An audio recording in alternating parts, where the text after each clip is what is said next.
Audio test.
Good morning, BV. Good morning, Team Transportation. Good morning, Team Clerks. Good morning. Oh, I was on mute. I was on vacation. I'm still lost all of Brain. the protocols. Good morning, Counselor. How are you? Very good, thank you. And you? Excellent, thanks. Did you get out of town? Camping, Perfect. further north, like around Kettle Lakes, near Timmins. Okay. And then we went to another park on the Quebec side, Open Yukon, and that is beautiful. They have very nice facilities, sparkling, clean, and spacious, and lots of trees. Very, very nice there. Is that a provincial or national park? It's in Quebec they call it national park. Okay, it's in Quebec. Got it. Yeah. Yep. Le Parc National. Yeah, I mean, all of the provincial park systems, just since I was a kid, they've all just upped their game, right? Mm-hmm. Who was it? I think it was Harris. It was under Harris that, some of the things are kind of sad. I remember, like every campground used to have a camp store, private camp store outside the park boundary. Okay. And, certainly all the Ontario provincial parks. And now that's kind of been replaced by an on-site camp store where you can get your ice and all that sort of stuff. But it lacks the same character that they used to have. Mm-hmm. Fishing lures, coffee in styrofoam cups. Listening to you, Jeff, is taking me back to so many years behind. So can you stop? Make me feel so old. Good morning, Eli. Good morning. Wow. I mean, you're talking about something. Wow. We haven't seen the store outside the provincial park for at least the last 30 years or so. Yeah, it's been a long time. Eli, do you have Fitzroy in the ward? Yeah, it is in the ward. Yeah. It's a beautiful, beautiful facility, actually. It's a great one. I mean, 45 minutes from downtown and a lovely drive and some good fishing. Yeah, you love hiking there too, because the 300 acre they have is all marked properly. Some of it along the Ottawa River, some of it in the bush. No hunting inside the provincial park, I love it. So they leave all the wildlife alone. So no. Now we're talking about those stores. You're right, Mike Harris done. They open on inside and they start competing with the outside folks. Exactly. It's and those old stores had a lot of character. I mean, I think a lot of them are gone. Murphy's Point, I don't think has one anymore outside the store.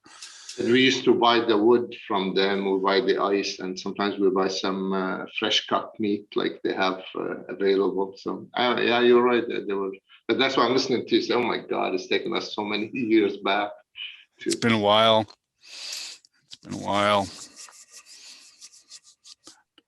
Rideau River Campground is just in the city, or is it just outside the boundary? I think it's outside. It's on the other side of I could be wrong, but I know Fitzroy within the city limit for sure, because we still have another 15 minutes out toward Empire before the city limit. So, yeah. Is that a relationship that creates much work, or is it just sort of? We have a good relationship with them. I mean, they're usually policed by the OPP, but nice people. We we used to have concert in the park, and they give us the park for free.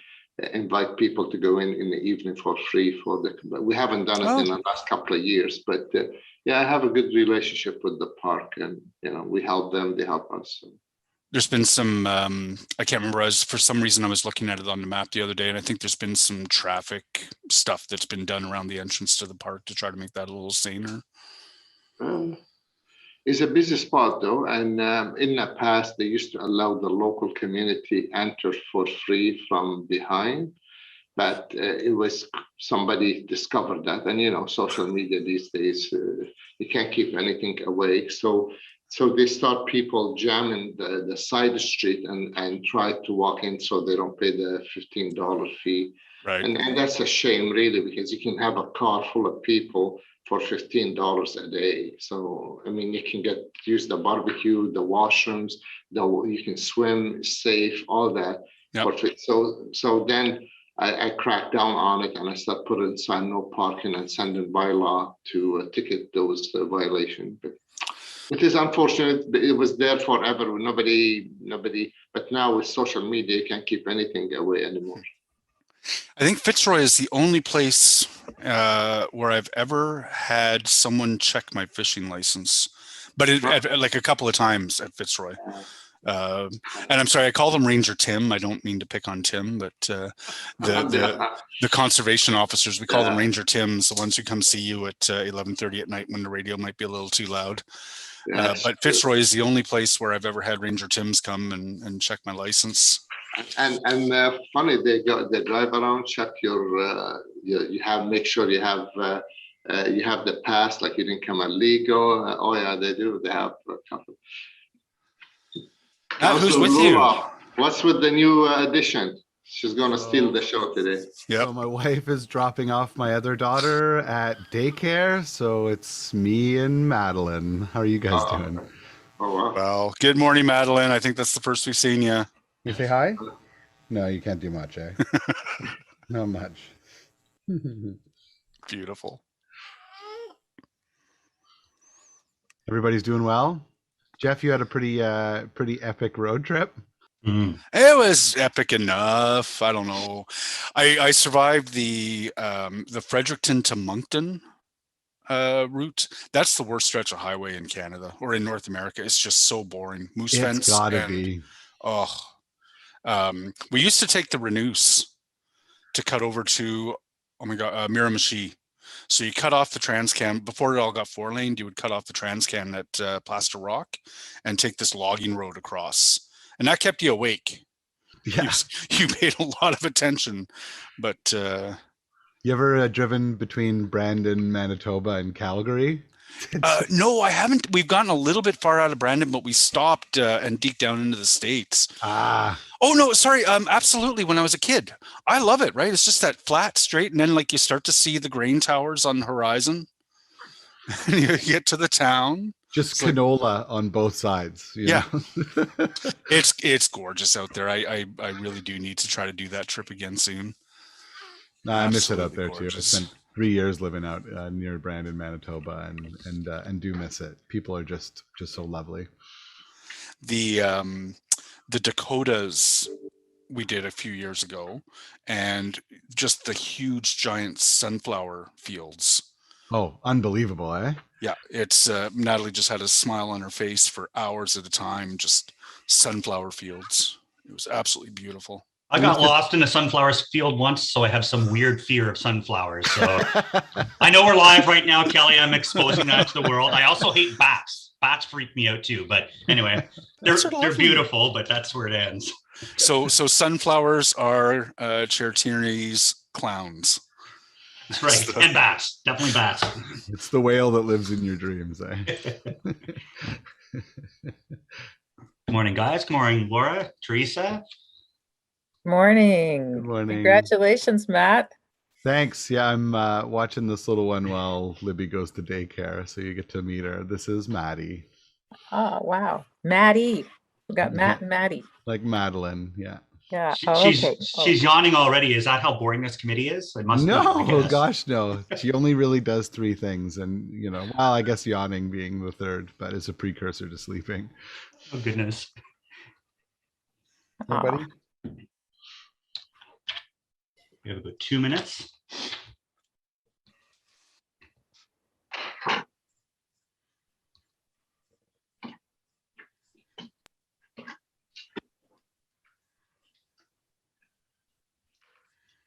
You see everybody?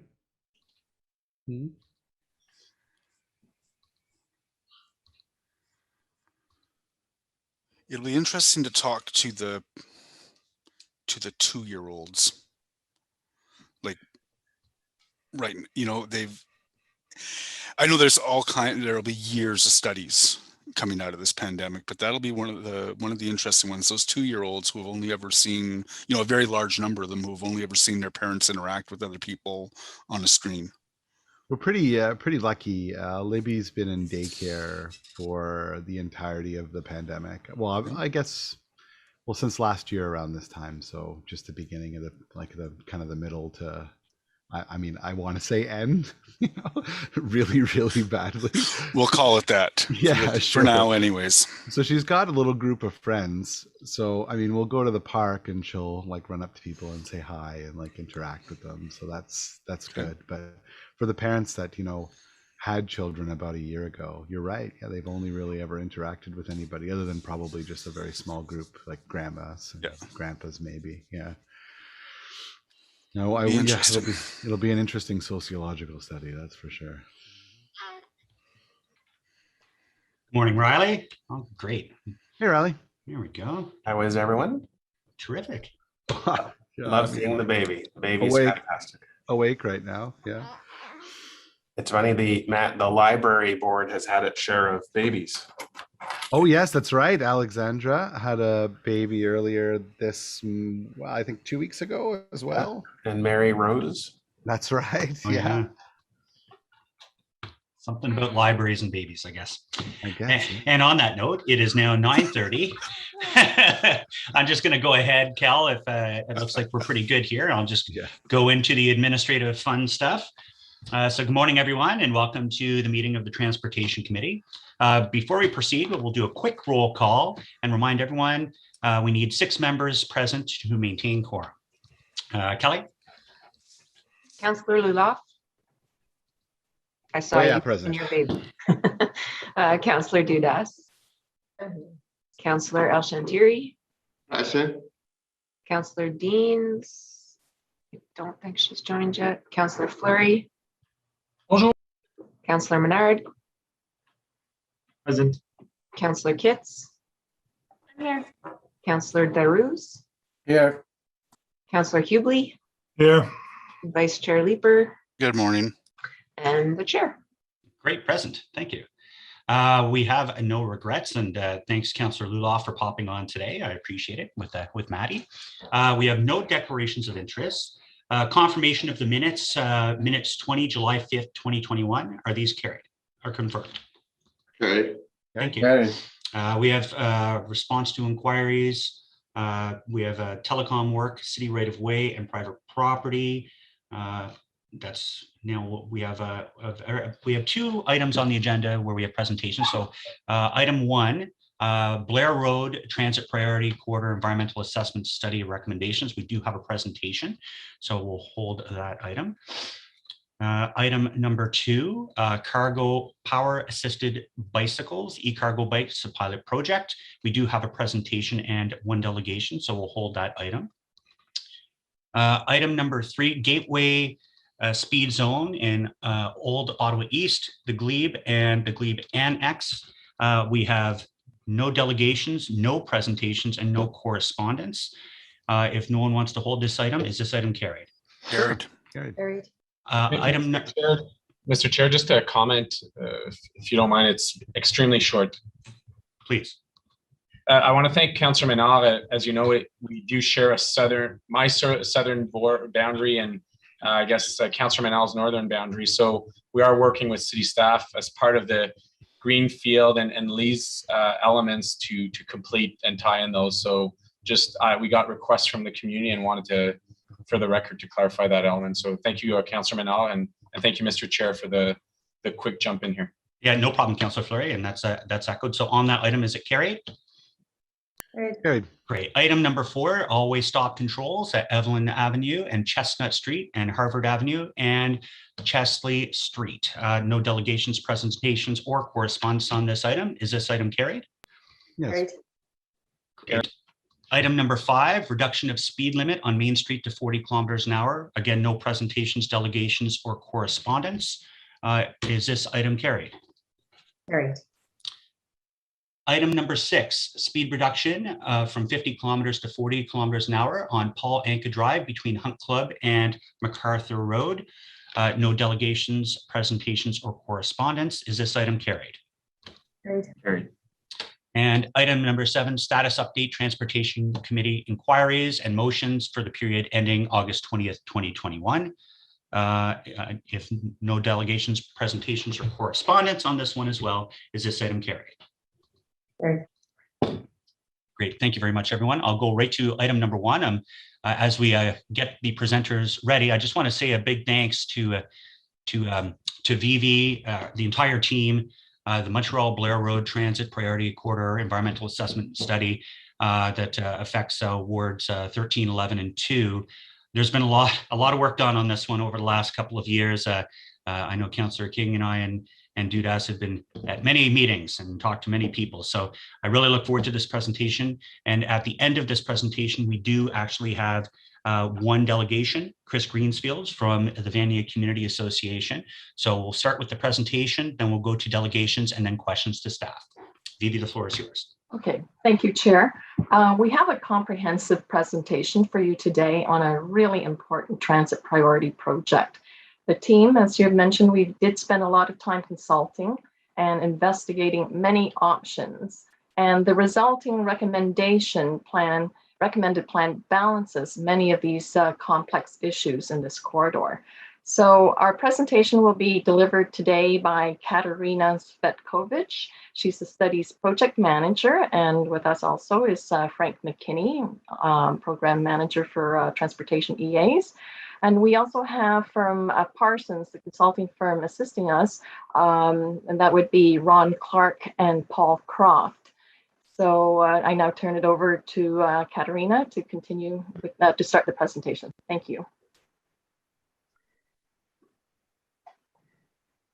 Good morning, Chair Tierney and committee members, and thank you, Mrs. Chi, for the introduction. So I will, I'm pleased to provide you with this presentation, which summarizes the recommendations of the environmental assessment study for the Montreal Road and Blair Road transit priority corridors. Next slide, please. This project is a city building investment that helps the city to achieve its goals as set out in the official plan and transportation master plan. Montreal Road and a section of Blair Road have been identified as transit priority corridors and cycling spine routes. The goal of this EA was to prepare the recommended plan and functional design for transit priority measures and active transportation improvements. The study identifies right-of-way requirements to be protected from encroaching development for future project implementation. The recommendations will also support planned growth and inform surrounding land use planning and development. The study area for Montreal Road extends from Saint Laurent Boulevard to the proposed Montreal LRT station in the east. This arterial main street serves employment, commercial, and institutional land uses, as well as established residential neighborhoods and the growing community of Wateridge Village. At the east end of the corridor, the EA design will tie in with planned roadway modifications at the future Montreal station. The study area also included lands immediately east of Montreal station, near the interchange with Highway 174. The goal was to determine the preferred location for a new bus turnaround and layover facility to help serve Montreal station. The Blair Road corridor extends from north of Montreal Road to the intersection of Blair Road and Highway 174 at the existing Blair LRT station. This corridor supports residential, employment, and commercial land uses. Next slide, please. As described in our report, there are many benefits to the study's recommended plan. It supports transit by providing transit priority measures where they're most needed based on future 2046 travel demand projections. It supports existing and potential new bus routes and service changes to accommodate shifts in travel demand and provide increased connectivity to Montreal and Blair stations. It results in improved bus stop configurations and amenities to enhance the transit customer experience while addressing accessibility standards. It includes comprehensive improvements for cyclists and pedestrians, including new continuous segregated cycle tracks, wider sidewalks, a multi-use pathway, and protected intersections to provide for safer movement for all modes. In addition, changes to traffic signal timing will give priority to pedestrians and cyclists and provide for fully protected left turn phases at intersections. Next slide, please. The implementation of the recommended plan will help support the city's climate change objectives by helping increase the modal shift to sustainable transportation. The coordinated transit priority measures and improved active transportation facilities will support frequent transit service and improve equity by improving transit, pedestrian, and cycling modal choice. The plan also identifies opportunities for public realm and urban design improvements. These public places will provide space for tree planting, landscaping, seating and rest areas, street furniture, and snow storage. The general purpose vehicle capacity will remain the same as it is today, 2 lanes in each direction on Montreal Road and 1 lane in each direction for Blair Road. Capacity improvements are recommended at some intersections. Next slide, please.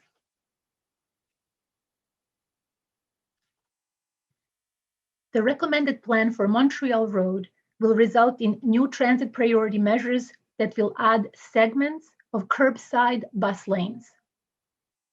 Also recommended are shorter queue-jump bus lanes at key locations and major intersections.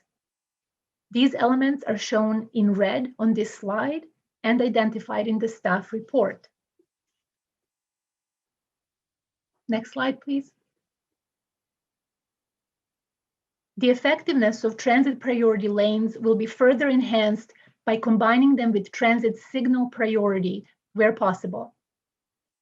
Transit priority lanes will be shared with right-turning vehicles in some locations to minimize right-of-way requirements.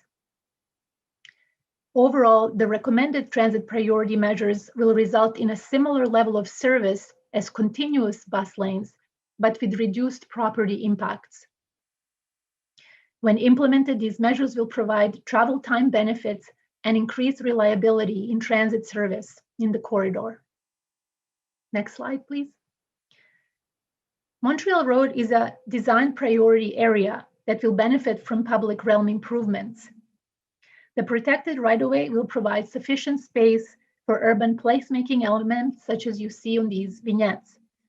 These could include wayfinding signage, distinctive surfaces, benches, pedestrian lighting, trees and low-maintenance landscaping, bicycle parking, and public art. The design will encourage transit-oriented development and regeneration of existing development. Next slide, please. The representative cross-sections of the recommended plan for Montreal Road are shown on the next 2 slides. Cross-sections vary throughout the corridor since transit priority lanes will be added only to some segments. However, new cycle tracks, wider sidewalks, improved bus platforms, and increased boulevard space are recommended throughout, and they're included in all cross sections. Next slide, please.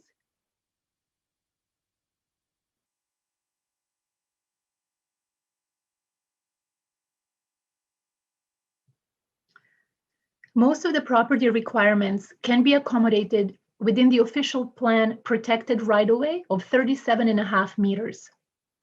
Some properties will be impacted where the existing right-of-way is less than that, as well as where additional widening is required to implement the plan. Next slide, please. Now, shifting over to Blair Road. For Blair Road, south of Montreal Road to Blair Station, the recommended plan incorporates isolated transit priority measures and improvements to active transportation.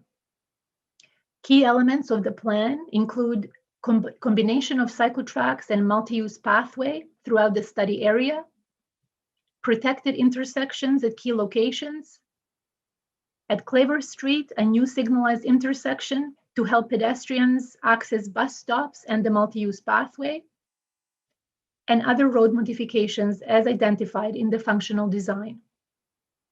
Next, please. This figure shows a representative cross-section for Blair Road between Montreal and Ogilvie Roads looking south. For most of this section, the roadway will remain 2 lanes, one in each direction, with turn lanes at intersections. To accommodate the recommended plan, the existing Blair Road right-of-way will be utilized more fully. Also, the corridor will need to be widened, primarily along the west side of Blair Road, where the use of Hydro 1 lands will be required to accommodate the new multi-use pathway. Next slide, please. These vignettes depict improved active transportation facilities and bus stops on Blair Road. The new cycle track, improved sidewalk, and a new multi-use pathway will significantly improve connectivity, and enhanced bus stop configurations and amenities will improve transit customer experience. Next slide, please. Near the future Montreal station, a new bus loop is recommended to support local bus operations and future bus network changes, which could be made in coordination with the opening of the Stage 2 East LRT extension to Orleans. The bus loop will include turnaround and parking spaces for OC Transpo buses, a facility for bus operators, and landscaping and stormwater management features. Next slide, please.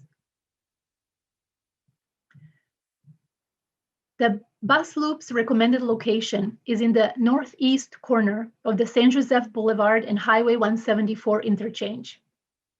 This site is entirely on city-owned land.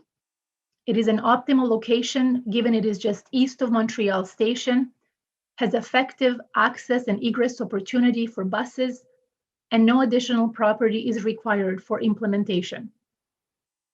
Next slide, please.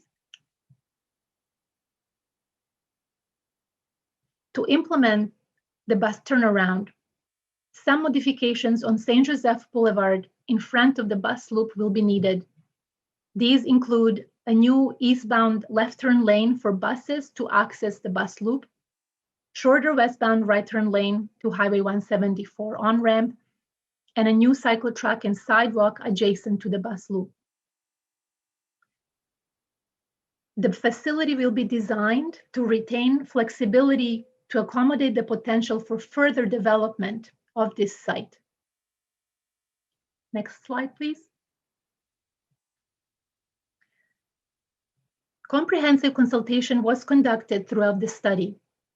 It included 3 rounds of meetings with consultation groups, 2 public open houses, and numerous individual stakeholder meetings. Feedback included input from Indigenous peoples, the Accessibility Advisory Committee representative, and the Urban Design Review panel. The project website provided study information and consultation events were advertised through newspapers, emails, buck slips, and social media.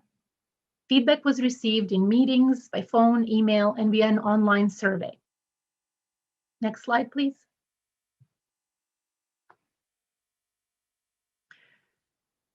Overall, there is strong public support for the proposed improvements to transit infrastructure, multimodal connectivity to LRT stations, cycling and pedestrian facilities, tree planting, and public spaces.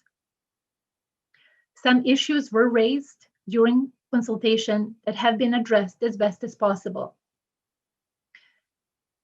Concerns were raised about impacts to some commercial and residential properties from which land will be required.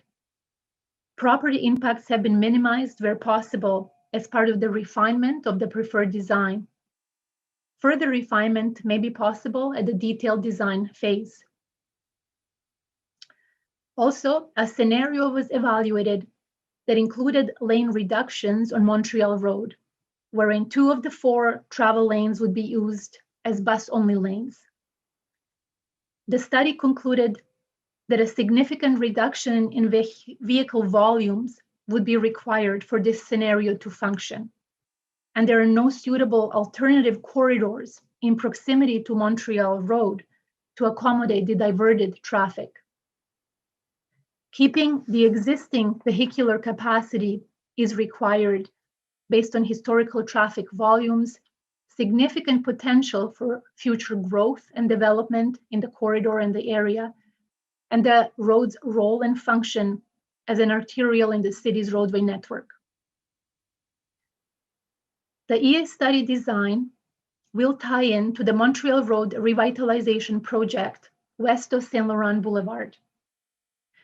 This will provide an opportunity to extend the revitalization easterly and provide continuous active transportation facilities within the entire corridor. Next slide, please.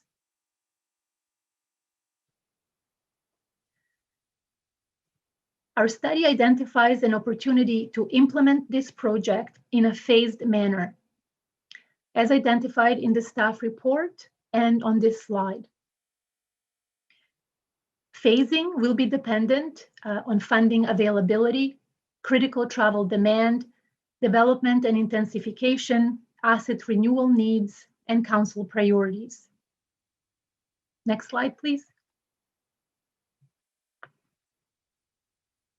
Project costs were developed in accordance with the council-approved project delivery review and cost estimating process for implementing capital projects. The estimated total cost that includes design, construction, property, public art, and contingencies in 2021 dollars is approximately $150 million. Approximately 1.95 hectares in total of public and private lands will be required to implement the project. The completion of this EA study is required to support the implementation of the future capital project, with funds to be identified through future budgets. Next slide, please.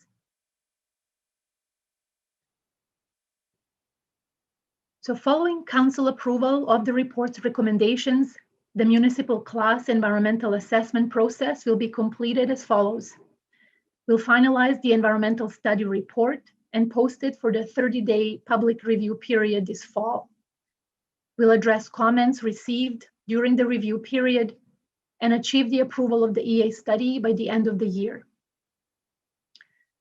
The study recommendations will help inform the TMP update, development applications, and future planning and design of the Montreal and Blair Road corridors.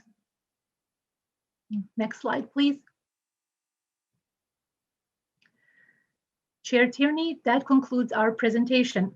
Thank you for the opportunity to present the recommended plan. Great. Thank you for that wonderful presentation. As mentioned, we do have a delegation, and terrific work, Catalina. Just spectacular. And we've been working on this for a long time. As we wait, we'll wait for Chris Greenshields from the Vanier Community Association is coming into the room as a delegation.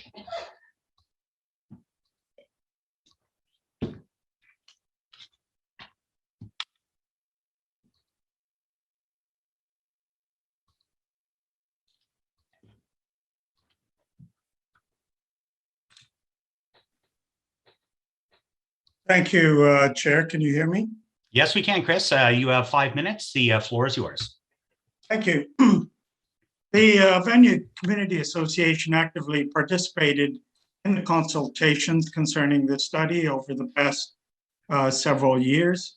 The VCA's interest was heightened by its engagement with the city over the past number of years concerning the Montreal Road revitalization project, now nearing completion, by the Montreal Road District Secondary Plan, which extends to in the east to Saint Laurent.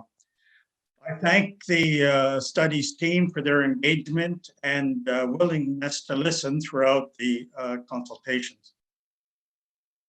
I'm disappointed by the lack of ambition reflected in the study's recommendations, particularly that stretch between the Aviation Parkway and Saint Laurent.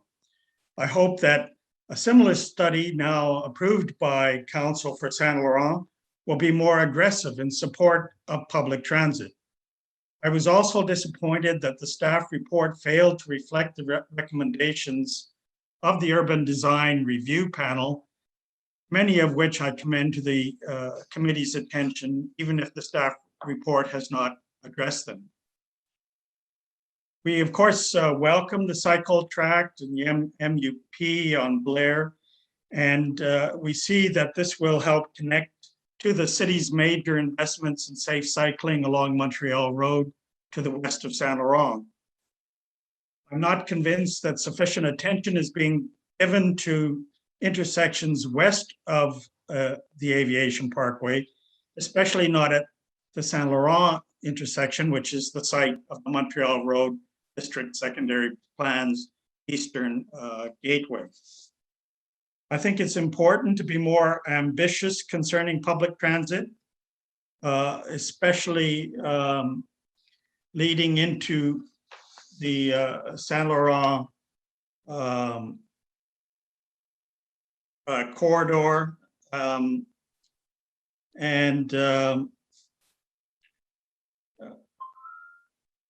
and we really believe that we have to address the impacts of a more car-centric approach of the study.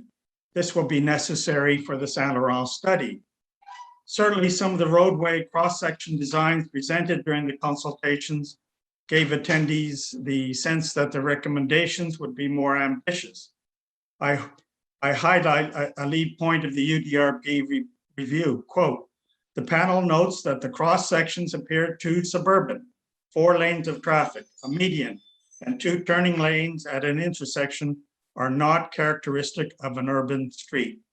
In particular, the section east of Saint Laurent up to the Aviation Parkway intersection might have a denser street fabric than what the renderings show.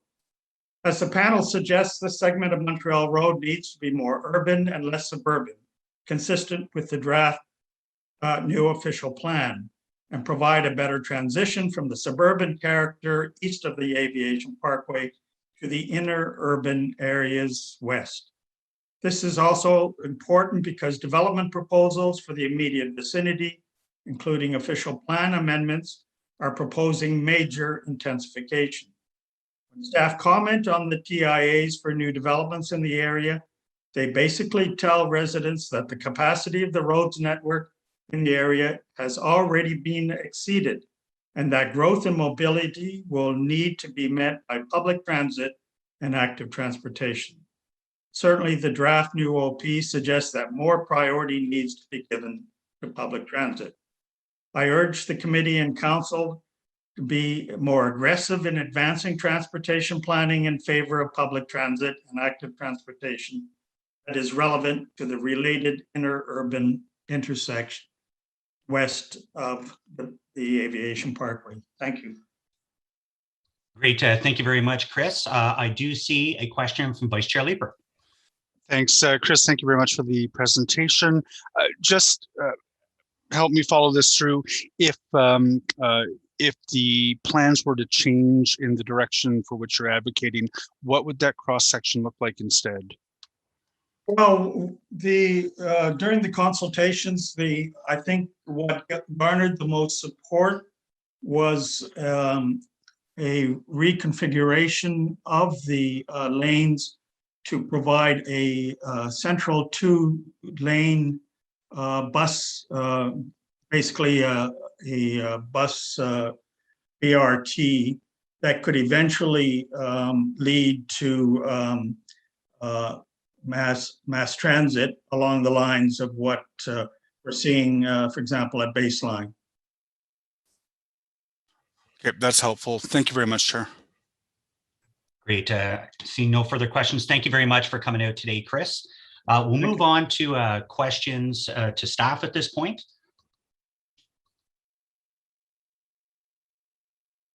Okay, and I'm looking at who got their hand up first. Councillor Dudas. Wonderful. Well, just not even a question. I just wanted to compliment city staff. I mean, this has been a long haul.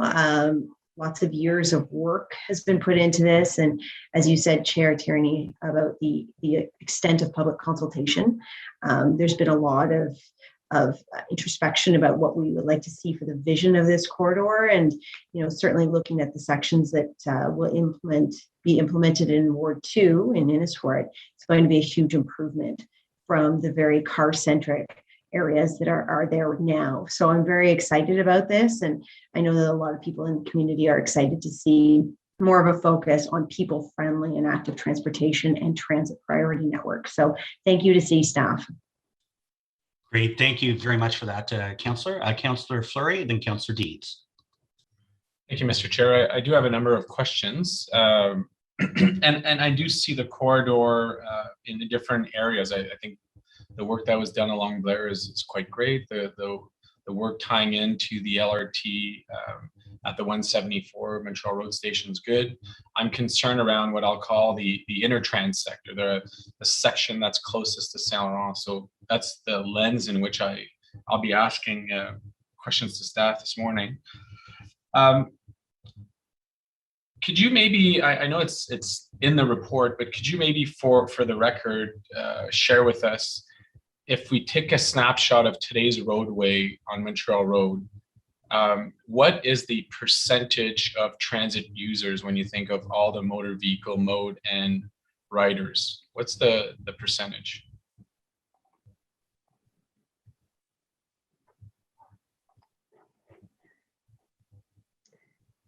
Through you, Chair, I will pass this question to Paul Croft, who has those numbers at his fingertips. Hi there, yes. Through you, Mr. Chair, current transit ridership in the corridor is approximately 18%. 18%. And that is, do you have a breakdown, or is that a summary of, the roadway on Blair versus sections of Montreal Road, or is that an average across the entire EA sections? That would actually be on, sorry, through you, Mr. Chair, that would be on Montreal Road towards the western end of the corridor, where transit ridership is highest today and projected to be highest in the future. Okay. What is, with the proposed design, favored design that is in front of us today, what is the transit percentage gains that you're hoping to achieve? Through you, Mr. Chair, the recommended plan supports about a 45% increase in transit ridership. And that really translates from going from an 18% total mode share today to about a 27% mode share in the future. So we're moving from 18 to 27%. What are the indicators or driver of that number, and what are the choices we've made? Are there additional measures that would significantly change ridership impacts here? Through you, Mr. Chair, I think we have a good plan. We've talked about providing the appropriate level of transit priority, balancing off a lot of the trade-offs in terms of traffic impacts and property requirements in particular. Beyond providing additional service, which is not really an EA-related issue, the transit ridership gains in the corridor are probably about as good as we're going to be able to do.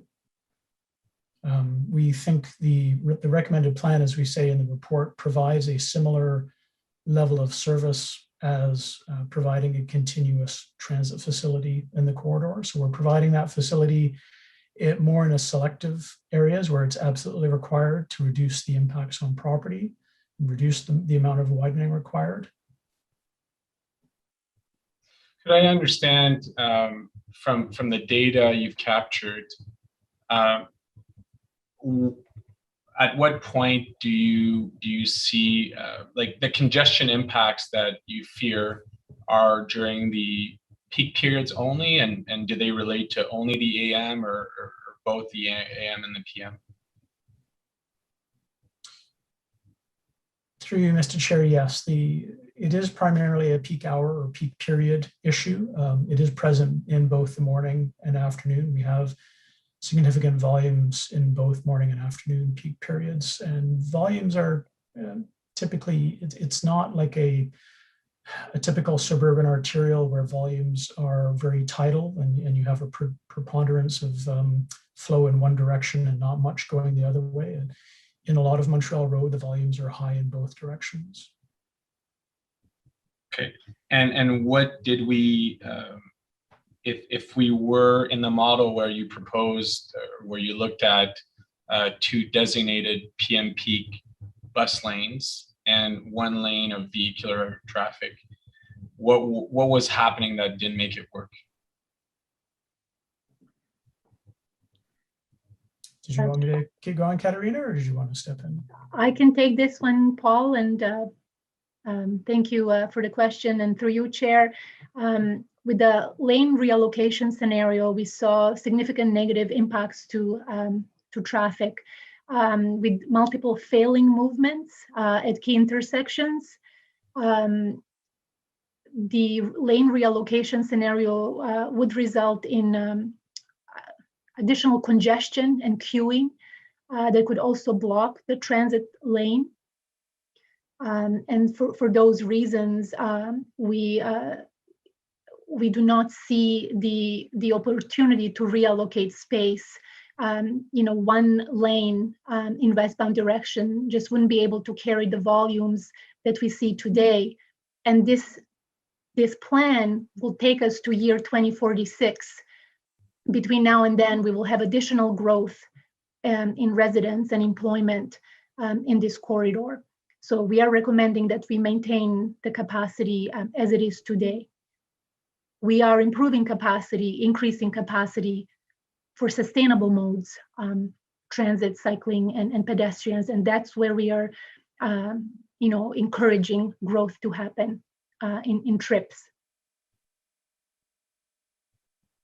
Okay, I'll come back on because I do have Transect questions to ask here relating to the OP and stuff. So let me just prepare my questions and I'll be back on. Okay, great. Thank you. And just by the way, folks, if you have wrap-up comments too, please feel free to jump on the board. We'll do wrap-up and questions together. I look forward to you be back on the board. Councillor Fleury, Councillor Deans. Thank you, Mr. Chair. Good morning, everyone. I just had a couple of questions. One was maybe Katerina to you, just a reaction to the concerns raised by Mr. Greenshield from the Vanier Community Association. Absolutely. Through you, Chair, we looked at different alternative designs for transit that included the median transitway that I believe Mr. Greenshield's noted. So we looked at lane reallocation. We looked at curbside and median transit solutions, as well as widening the corridor to add continuous bus lanes in both directions. And what we are recommending is sort of a compromise between negative traffic impacts while we are addressing the transit ridership that is projected. We are minimizing property impacts in the corridor, and continuous bus lanes, such as the median bus lanes, would not have gained additional transit ridership. So, however, the median transit way would have had more significant access impacts. There are frequent intersections along Montreal Road and median transitway, would have reduced the number of bus stops along the corridor, which would have a negative impact to the community. And also the median transitway would result in closing some accesses along the corridor and maybe some unsignalized intersections. So I'll pause there. Thank you. Thank you for that. I also wanted to ask about the budget for the project. You mentioned that it would be obviously, determined by City Council, gauged against all of the other priorities. But I'm just wondering if this is part of the transit budget, because it's a transit priority project, and if that means that it would be eligible for cost sharing with upper tier governments, or is this 100% city cost? I'll take that question.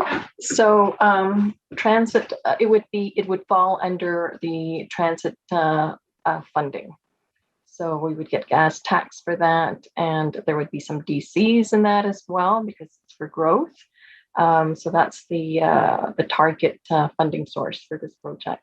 So it's 100% the city, but we would take it out of gas tax revenue. Yes, because usually the other projects that get federal and provincial funding, they tend to be much bigger projects that are rapid transit, like dedicated BRTs or the LRT. So, and the city has expressed that the next priority will be stage 3. Right. Okay. Okay. It would have been nice if it was eligible for. Yes, it would. It would. Hope springs eternal. And my last question is around the 1.95 hectares of public and private land that would be required for this project. Are we anticipating that would be done through expropriation or negotiation, or we just don't know yet? Through you, Chair, I can answer that question. Certainly, the city's real estate staff will help us apply the real property acquisition process prior to project implementation. And it certainly would be through negotiation first. That's their preferred way of, finalizing the property needs and acquiring the property. Part of that 1.95 hectares is also a good amount of federal lands. There's the National Research Campus that fronts Montreal Road and Blair Road. We would need some lands from them, as well as from the Canada Mortgage and Housing Corporation and from the NCC. And we've consulted with all these federal partners, and they are supportive of the project, and they're aware of the property impacts. And I think, prior to project implementation, the city would enter into agreements. And I don't know the details of how that would play out, but it would be the city dealing with the federal government for the land transfer and acquisition. Okay, so it could be done through a land swap, or maybe even a gift from the federal government, since it's in their interest as well. Councillor, it's Robin Sushin, Real Estate. I can help you with that question, Katrina. We would look at that as a possibility, Councillor. It all depends on what they have to offer us in exchange. Generally, as you saw from the cross sections, these are narrow strips that we're looking for. We're just widening the right of way 3, 4, 6 meters. They won't have a significant impact on a lot of these properties. And the 1.95 hectares is a culmination, it's a sum of all these small parcels that we require. And does the $150 million budget include an estimate of land acquisition costs at full market value? Yes, it does. It's all part of the budgeting process that's provided. Okay, thank you. Those are all my questions. Yeah, terrific questions. Thank you, Councillor. Councillor Fleury, you're back on. Thank you, Mr. Chair. So I want to come back. I believe it's on page 4 or 5. There's a reference to a bit of the shift in the area as it relates to development potential and its definition within the OP consideration. I think the wording refers to some of the language we've seen in the OP relating to inner transit. Is it possible to maybe give us a bit of insight and description of how do we see the corridor from where does the urban nature of it start and end? Obviously starting at Saint Laurent, but where does the city feel it ends, and what does that mean for consideration of the roadway aspects of it?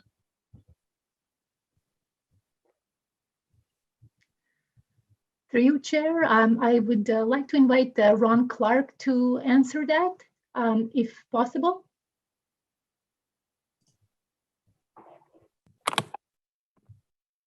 Yes, Mr. Chair, it's Ron Clark here, and I'd be pleased to chime in and assist with the decision making for this great project. We're in this period of time where this study is responding to both the current official plan and the new official plan, and so of course we are turning our minds to the future vision that's out in the new draft official plan. The draft official plan establishes what is called, as you may know, an inner transect, and that area is essentially just east of Aviation Parkway, and in that area we are anticipating growth and development that is compact and pedestrian and cycling oriented. So this plan that we're promoting is consistent with this new vision for the future for the urban transect. So that's been taken into account in our work. Can I further to that, Ron? Can you maybe explain or share with us? I mean, you've done your team has done a lot of streets in Ottawa and consider the various transformational aspects of it. What is your sense to what we're seeing as the 1970s strip malls? Like when I think of Yours Independent, when I think of one of the first Farm Boys in Ottawa, they're all strip malls, like those beer stores. Like, how do you see those transform in coming years, and what would be the typical impact? And I mean, I'm referencing more of the frequency of the driveways as one aspect, but then the other one, the proposed kind of middle left turn movements that I think it's a 4.5 meter lane that's proposed in the middle here, which feels very suburban in an urban environment. Yes, Mr. Chair, I'd be pleased to weigh in on that too.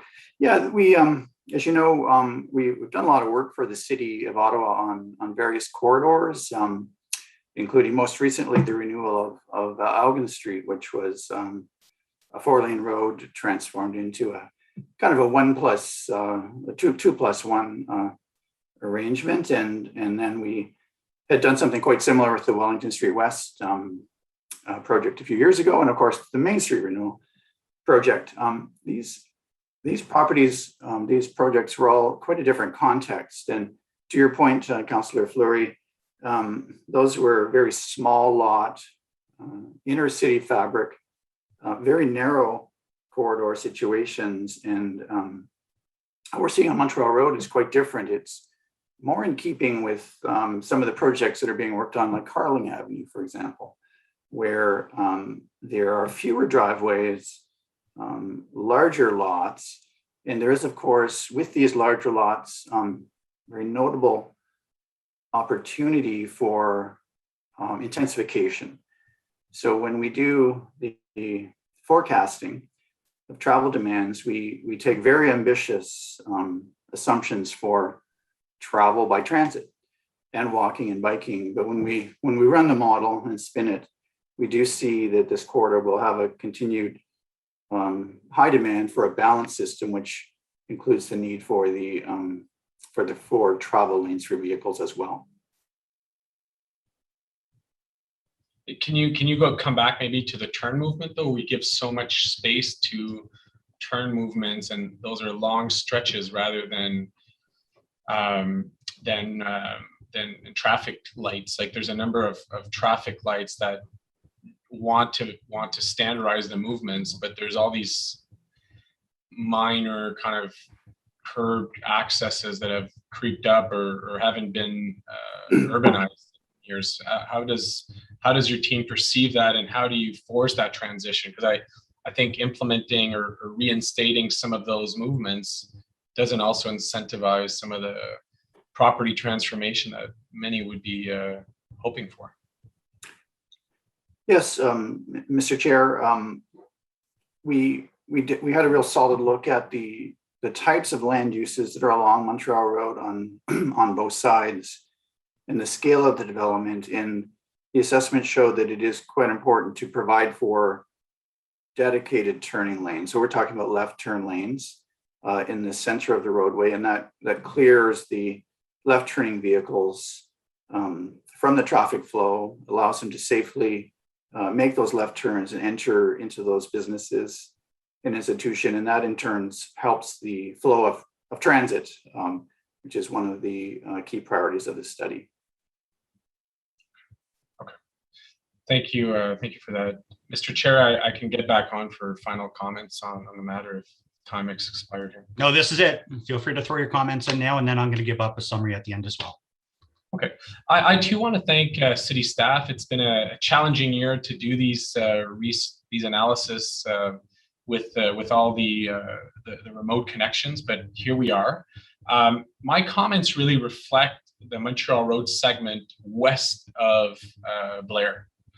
I think that the segment on Blair, or even the segment east of that, is it's sort of out of it's sort of aligned with the goals. I question though the segment west of that, and when I think about it today, I look at a number of elements along that corridor. Starting at Rideau Street, we've taken a 4-lane roadway, brought it down to a 2-lane roadway with the same amount of buses, if not more, in the stretch.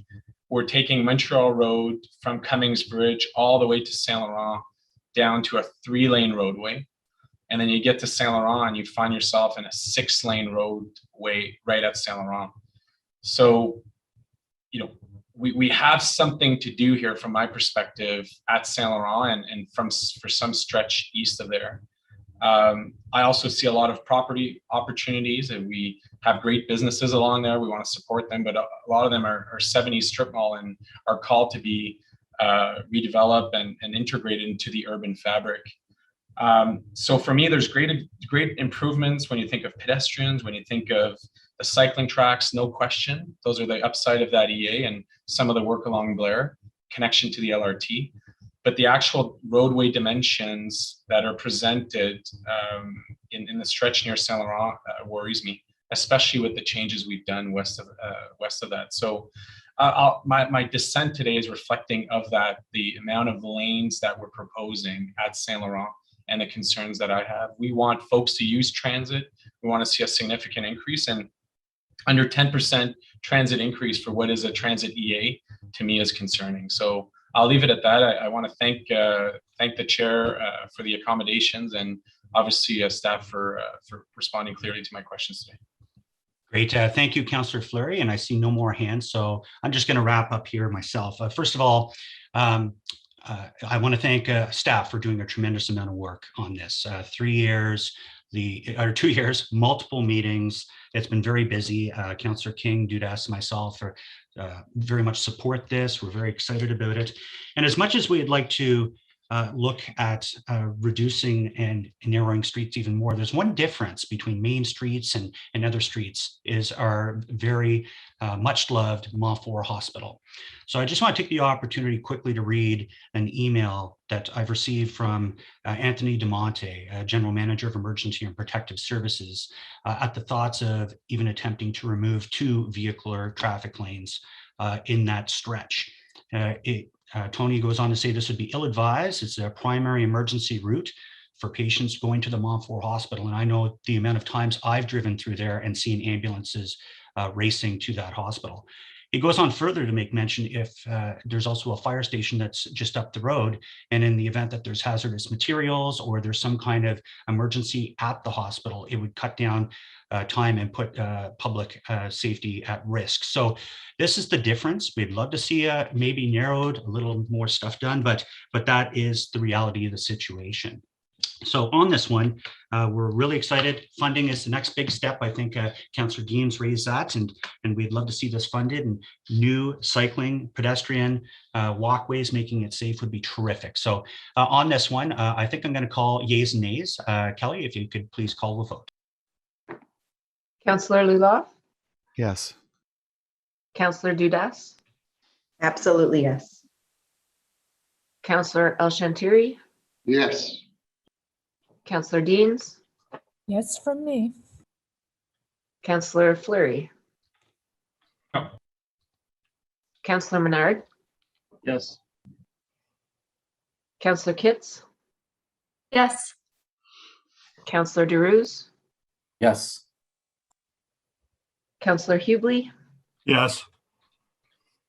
Vice Chair Leeper, Yes. and Chair. That's a yes. 10 yeas, Head. 10 yeas, 1 nay. Great. Thank you very much, committee. Moving on to our next item, we do have a great presentation ahead. It's the cargo powered assisted bicycles. And I believe our presenter today is Omar. A tremendous amount of work gone on to this one, and it's a great presentation. I've had a glimpse at it. And Omar, I turn the floor over to you. Great. Thank you very much, Chair. Good morning, everyone. Good morning, Chair, Vice Chair. Oh, yes, the screen's popping on me. Members of committee and council. My name is Omar Chowdhury. I'm project lead in transportation system management. Glad to join you again. Last time I talked a lot about technology. Today it's a lot more about bikes. So Kelly, if you could go to the next slide, please. So I thought I'd start off first with some pictures, because pictures have 1,000 words. Initially, when the province rolled out their cargo power assisted bicycle pilot project, what they actually included were the top right and the top center vehicles in the scope of what they were looking at. At the end of April, that changed, and that actually expanded the range of vehicles that would actually be encompassed by this to include the top left. So the top row is generally commercial use purposes, but the bottom row are more personal use. And sort of the caveat or the sort of group that encompassed typically were tricycle style with boxes in front, typically plywood or a metal box that increased the weight of these types of vehicles just enough to fall into the category of what the province was including as their cargo power assist bicycles. Next slide, please. So what happened was the federal government used to regulate power assisted bicycles. And that changed March 1st of 2021, and that was downloaded responsibility to all provinces.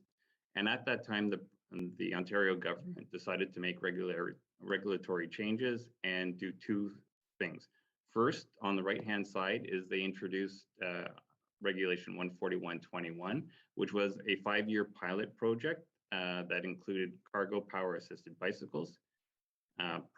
Municipalities were required to enact a bylaw, and initially it had a different weight, but now the regulations require any vehicle unladen, so without any other cargo, over 55 kilograms, as well as it must meet these other requirements of the power motor, electric motor not exceeding 1,000 watts. The power assist functionality needed to cut off at 32 kilometers an hour. It provides also that there are some maximum dimensions for these cargo power assist bicycles to be legally considered cargo power assisted bicycles. As I mentioned, at the end of April, the province rolled out Bill 282, which is the Moving Ontarians More Safely Act. And in that, what they used to have was the weight of power assisted bicycles at 120 kilograms. That changed to 55 kilograms. And in doing so, as I said, that encompassed now some of the more personal style cargo bikes that are available on the market. And likewise, to be legally considered an e-bike under the new Highway Traffic Act and Bill 282 is that those bicycles now need to be under 55 kilograms. The power cannot exceed 500 watts. And the power assisted also must cut off at 32 kilometers an hour. There's a few other components to that. It must have handlebars. The wheels need to be of a certain size, and that sort of matches both for both. The one thing that I'll note is that motor assisted bicycles, so what we would typically call mopeds, currently has a 55 kilogram limit. And so we think that that's why they chose the 55 kilogram to sync those two different types of vehicles together. But so this pilot program from the province will run through March of 2026. Next slide, please. And so today we are recommending that Transportation Committee recommends to City Council to approve a 2-year cargo power assisted bicycle pilot project, as well as for the proposed e-cargo bike bylaw. I'll speak to it a little bit more in a moment, but that would also include a proposed amendments to the licensing bylaw to enable the use of e-rickshaws, and then also to have staff report back to committee in 2024, outlining the results of our 2-year pilot project that would end at the end of 2023. Next slide, please. And participation in this pilot program really aligns with a pair of City Council priorities. One is on environmental stewardship, and the other one is on integrated transportation. And one of the things it does, obviously, is it demonstrates the city's commitment to continue to support active transportation. And by enabling this bylaw, we will allow residents and companies to replace cars, trucks, or delivery vans with e-cargo bikes. Some of the studies that have been done indicate that a single e-cargo bike can actually do the job of a single delivery truck, and that e-cargo bike could reduce emissions up to 1.9 tons per year as compared to a delivery vehicle. So certainly there is both economic, environmental benefits, and a change of quality of life. Next slide, please. So we started off with a number of things. One of them was an online survey through Engage Ottawa, which ran for about 3 weeks.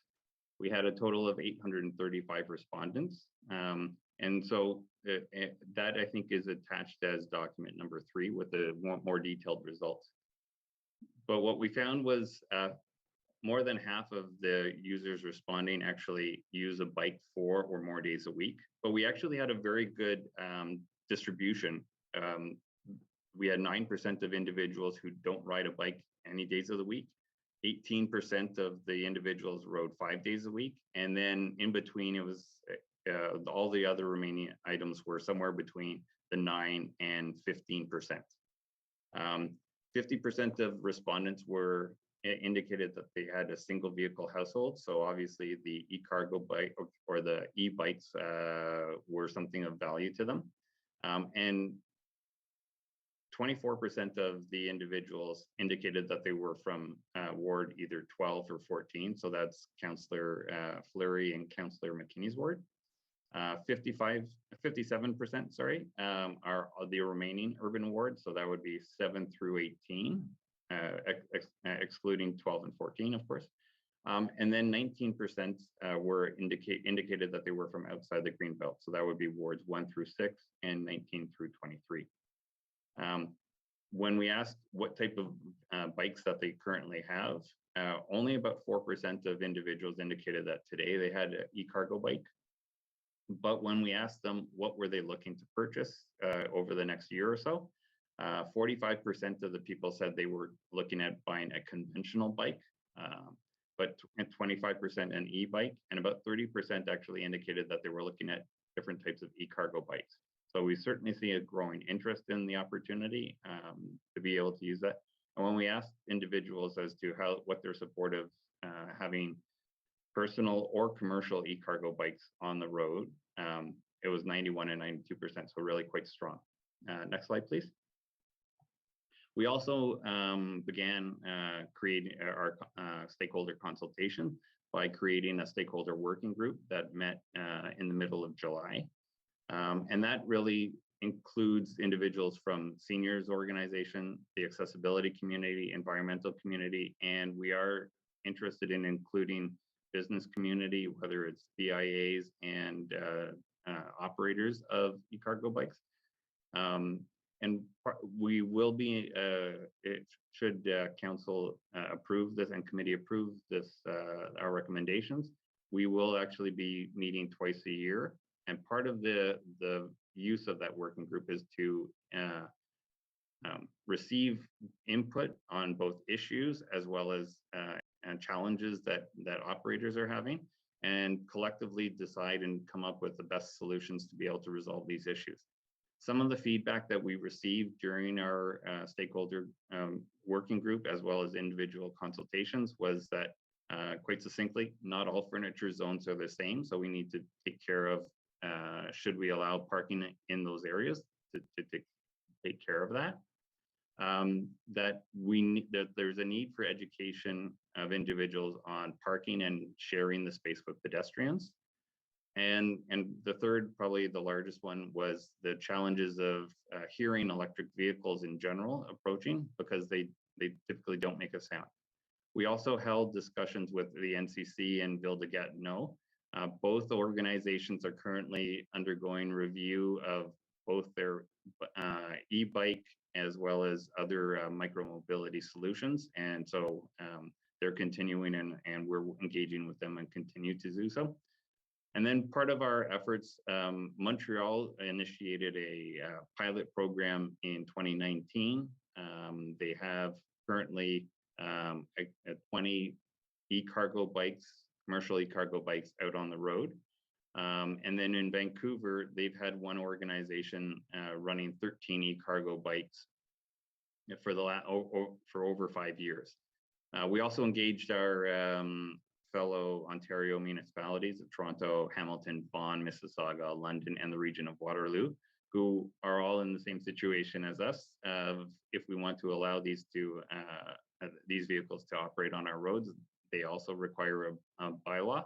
And so we've been engaging with all of them to come up with a consensus on best opportunities and share lessons learned. Next slide, please. So one of the highlights I just wanted to sort of raise out of that document 3 report is we asked individuals where and what types of facilities they would feel comfortable having e-cargo bikes operate on. If I start from the bottom, you'll notice that roadways, on-street bike lanes, cycle tracks, and separated bike lanes all received very significant support, 84 to 89%. When we asked on the multi-use pathways, asking specifically for personal e-cargo bikes, it did drop a little, down to 63%, with 22% being unsure and 15% being against. And then when we asked for both personal and commercial e-cargo bikes, it was less than half, 40% that actually were supportive, 28%, as you can see, were not sure, and 31%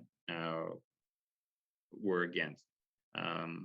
Honestly, I was actually surprised that we got 40%. I thought that so that was a surprise to me. But so next slide, please. So within the pilot and the associated bylaw, we're really looking at covering 3 different use cases. First, to the left is the commercial e-cargo bikes. The example shown here is Purolator's model that they are operating out of Montreal. And then center, the bylaw allows and the provincial regulations allow for the transport of passengers. So we currently have in the city a rickshaw license, but we do not have an e-rickshaw or enable power assisted type of vehicle. And then the third is to the right, where it's a personal style use, as you can see there. Next slide, please. And so there's, a number of different rules and regulations that the province has identified within their pilot program, including things like all riders and actually all passengers must wear a helmet as well. A horn or bell is required. Some stats on how capable the braking system must be, that the power assist must cut off at 32 kilometers an hour. And like an automobile, 30 minutes before dusk or sunset and 30 minutes after sunrise. A white or amber lamp must be in front that can be visible from 150 meters, and then a red light or reflector on the backside. Next slide, please.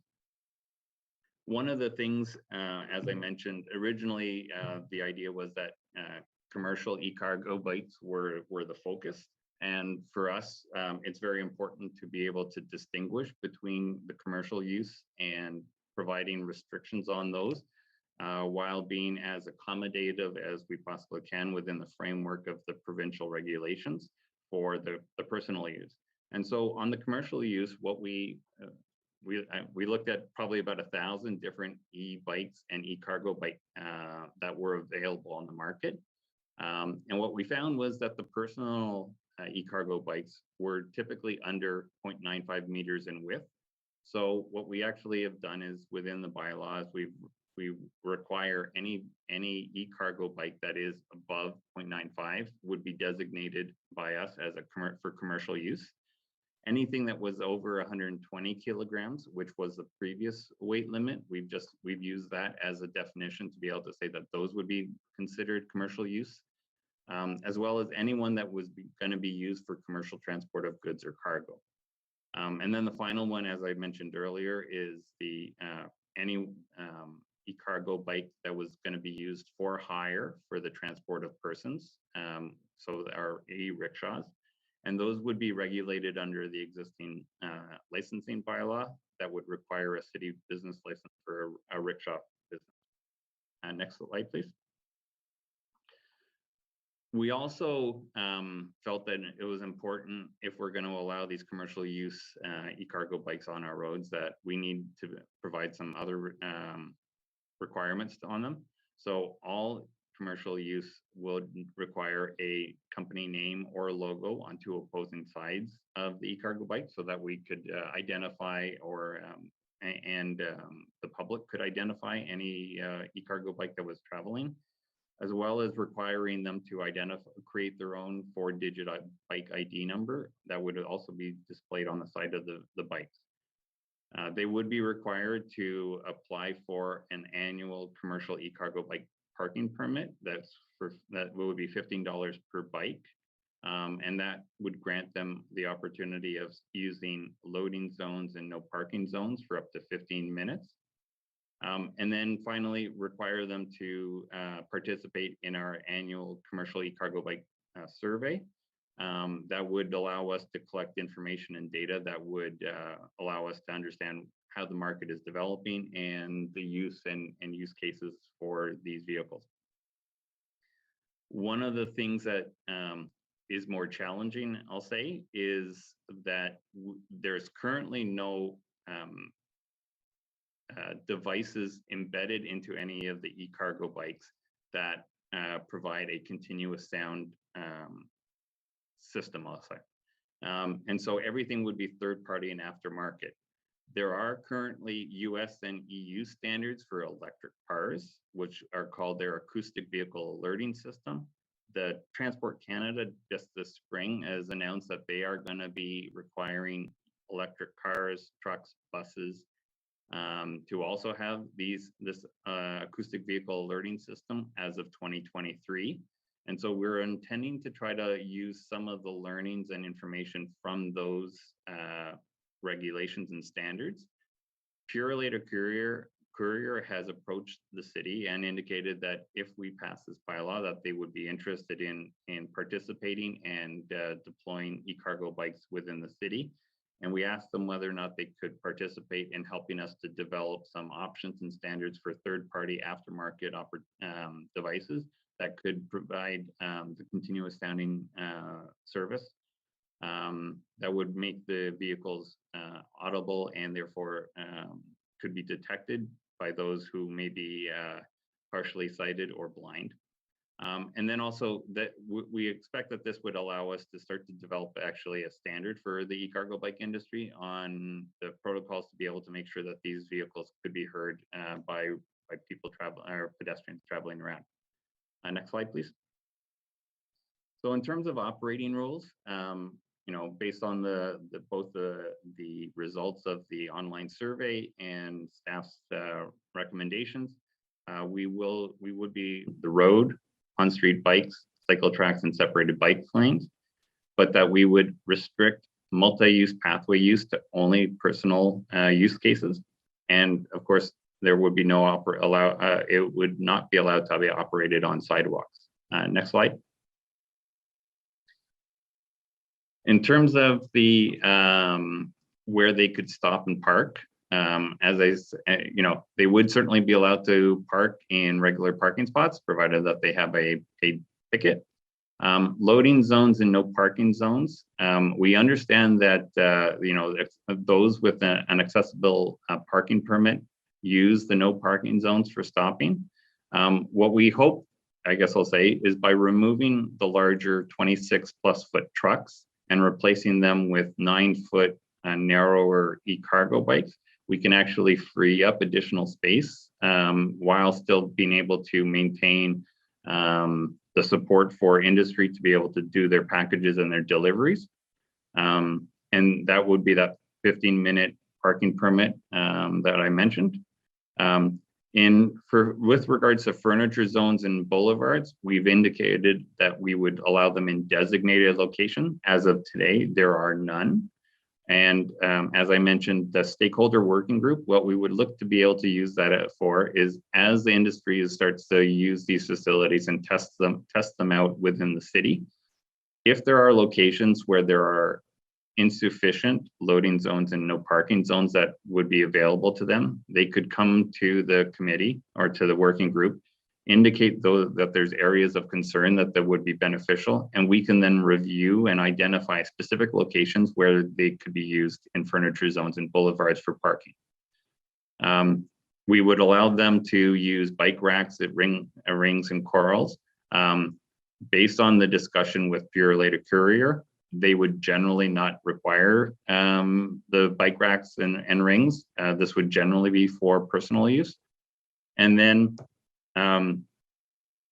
with regards to sidewalks, bike lanes, and travel lanes, there would be no stopping in either of those.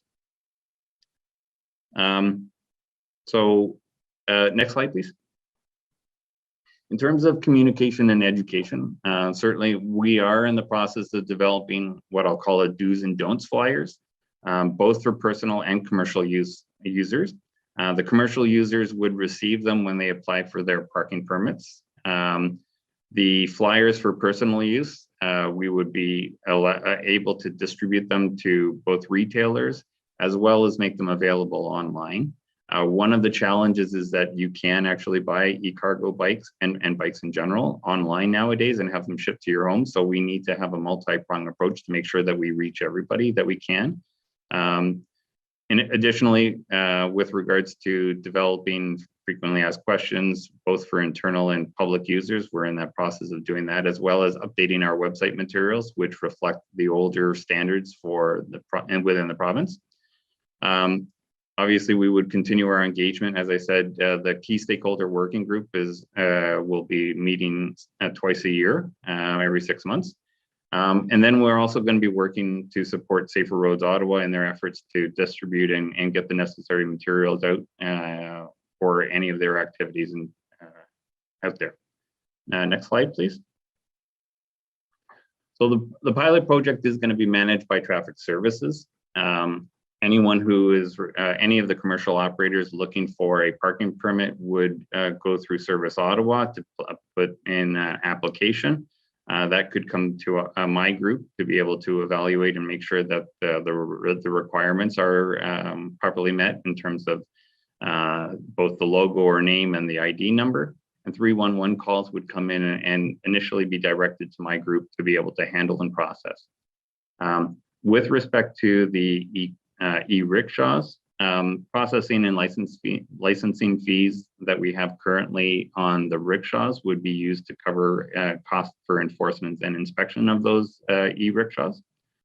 On the enforcement front, as a bicycle, or they are required to follow all rules with regards to the Highway Traffic Act and following all traffic signals and so forth. In discussions with Ottawa Police, one of the big challenges of the pilot programs coming out of the province is the effort to ticket, I'll say, in that as a part 3, they require summons and a lot of extra paperwork. So by including most of the regulations within the provincial regulations within our bylaw, we're actually able to create set fines and then be able to just simply issue tickets. On the parking front, the plan is to initially, for the remainder of whatever this fall period would be, is to focus on education and not enforcement. Currently, we believe that we may see somewhere between 6 and 8 e-cargo bikes in the urban core operating this winter, this fall, and then come through to spring of 2022. We'll begin to have a better understanding as to the potential market penetration of using e-cargo bikes within the city, and we will be working with bylaw to provide a resource. It may be a summer student to be able to help to enforce parking and other related bylaws for the first summer season. And as I said, initially, we would be looking to have a report back to committee in the spring of 2024 with results through the end of 2023. I think that's the end of my presentation. So thank you very much, and I look forward to questions.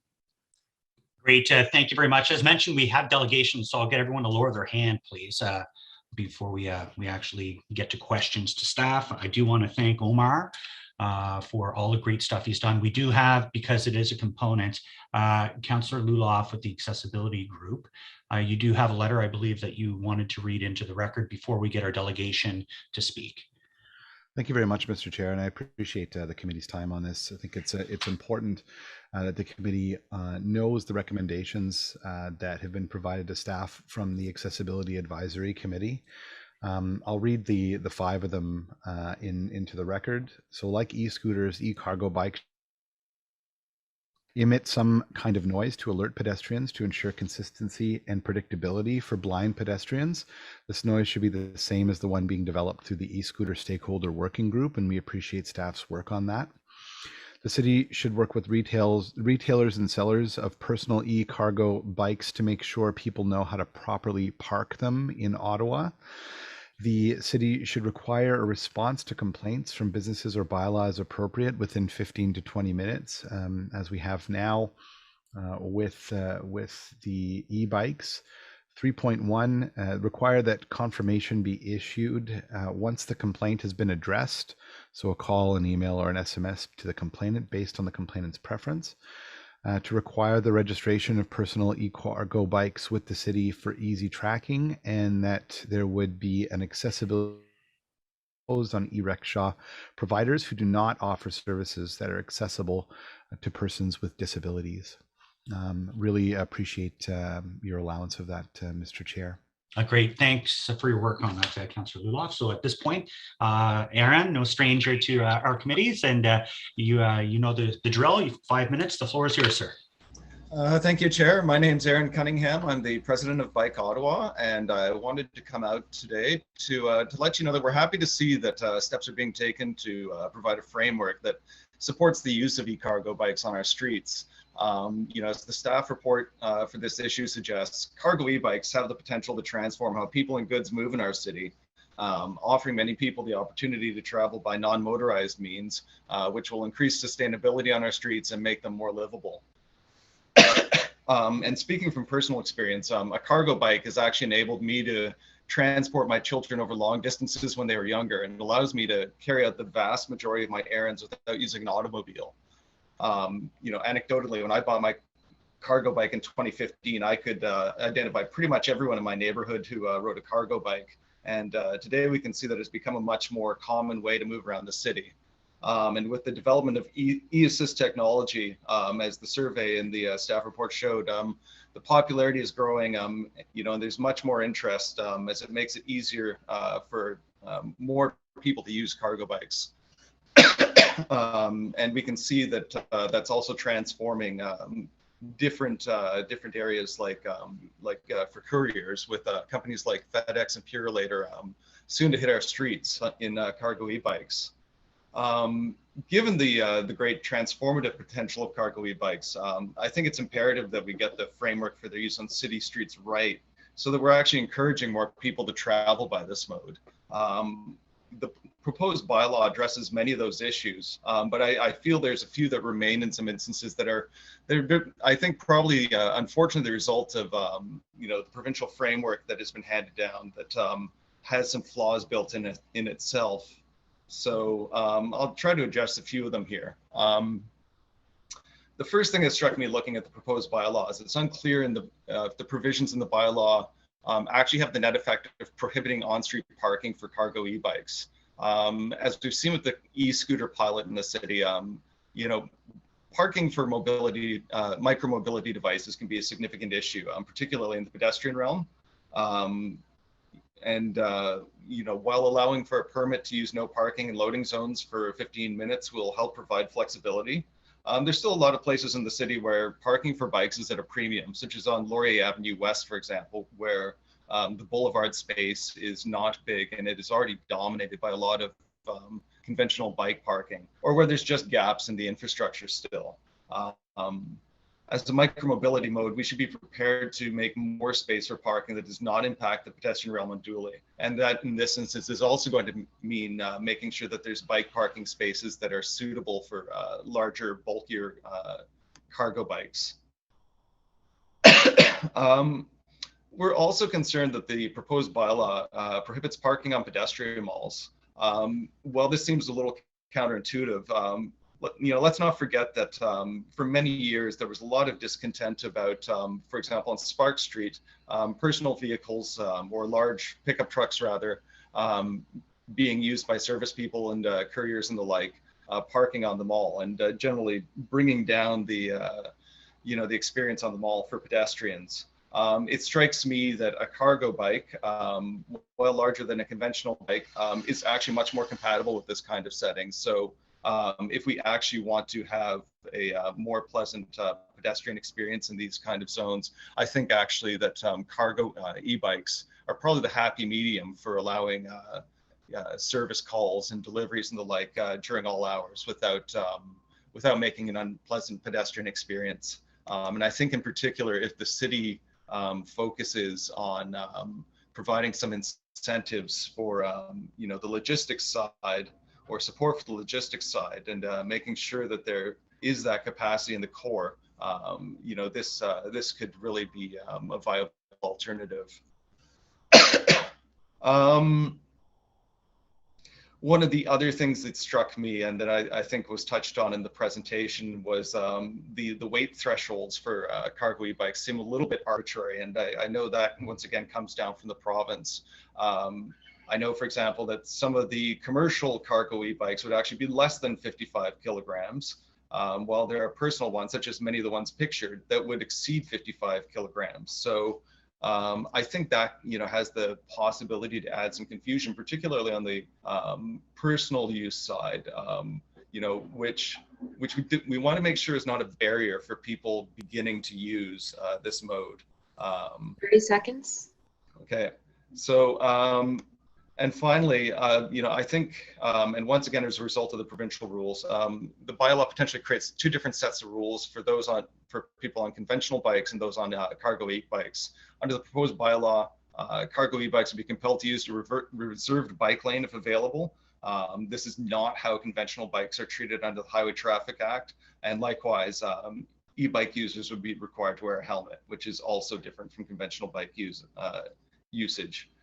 Given that this is a pilot project, we consider this a big step forward for the city, but we urge committee to refine the bylaw to address some of these issues. And we'd also encourage you to continue to engage the province to work out some of the more problematic parts of the framework that they've provided to municipalities. Thank you very much. Great. Thank you very much for your submission today. And I know Vice Chair Leeper has similar. Oh, there's his hand right there. Vice Chair Leeper. Thank you very much, Tim. Thanks, Aaron, for the presentation. I did finally have a chance to do a detailed line-by-line comparison of the bylaw to the provincial regulations yesterday, and many of the irritants are handed down directly from Queen's Park. And I will be asking at the end of this debate for some direction to staff to work with the province on things that may be problematic, and also to work with the federal government, or to express to the federal government the need for some national safety standards. For example, there is a portion of the provincial regs and thus of our bylaw that prohibit towing. And I know from conversations, one of the concerns is that, if you're towing a very heavy load and you have to make a hard stop, which as cyclists, we unfortunately have to do too often, that poses a real safety risk. And safety regulations at the federal level, like they've done in the EU, have the potential to ensure that there are safe ways. There are bicycles designed to tow heavy loads. So I'll be asking for some direction on that at the end. One of the things that did strike me, though, you're not on the working group, Aaron. The Bike Ottawa is not on the working group. Would you be willing to contribute to the functioning of that working group if asked? Absolutely. This is something that we support. Saying, I know, what a shock. The bike people want to talk about bikes. Yeah, I'm presuming that's just a miscommunication between us and the city. So we're more than glad to provide input and advice. Okay, with the committees, will hopefully we'll be providing some direction on that at the end of this meeting as well. Aaron, I think it is important that we pass this bylaw. The rules have been handed to us by the province, whether they make any sense or not. And I am glad that Bike Ottawa sees the potential for helping us move a little bit closer to less congested streets, safe streets, cleaner streets. So thank you for your support on that. Great. Thanks again, Aaron. I don't see any further questions, so that wraps up our delegation component. At this point, we go to questions to staff. Councillor Kavanagh got our hand up first there. Oh, thank you, Chair. I think some of my colleagues were earlier, but I'll take it. Thank you.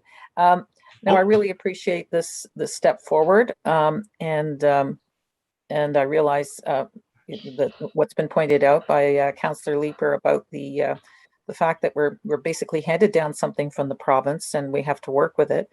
I don't know how many of them ride bikes, but I think we have some expertise here. I think we have better expertise here, and I'm sure we can give some advice to them on making it even better. My question is about towing, because for years and years and years, like let's say 40 years ago, I bought a trailer for my kids, and still using it, by the way.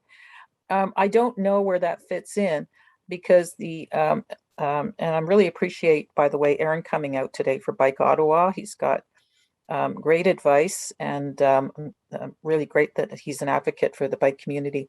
But I just wanted to see where that fits in, the whole towing thing, because people have been doing it for a long time with their kids, and cargo. Frankly, the old trailers are being used for groceries and things like that. So it just seems a little inconsistent. Just want to know where where that fits in. Yeah, through you, Chair. Thank you, Councillor. Yes, I'm not sure where to start. So towing is allowed on regular bikes as well as e-bikes under the provincial regulation. When we get to the e-cargo bikes, so anything over 55 kilograms that also then meets other criteria, towing is not allowed. And as has been pointed out, I think Mr. Gunningham also mentioned it.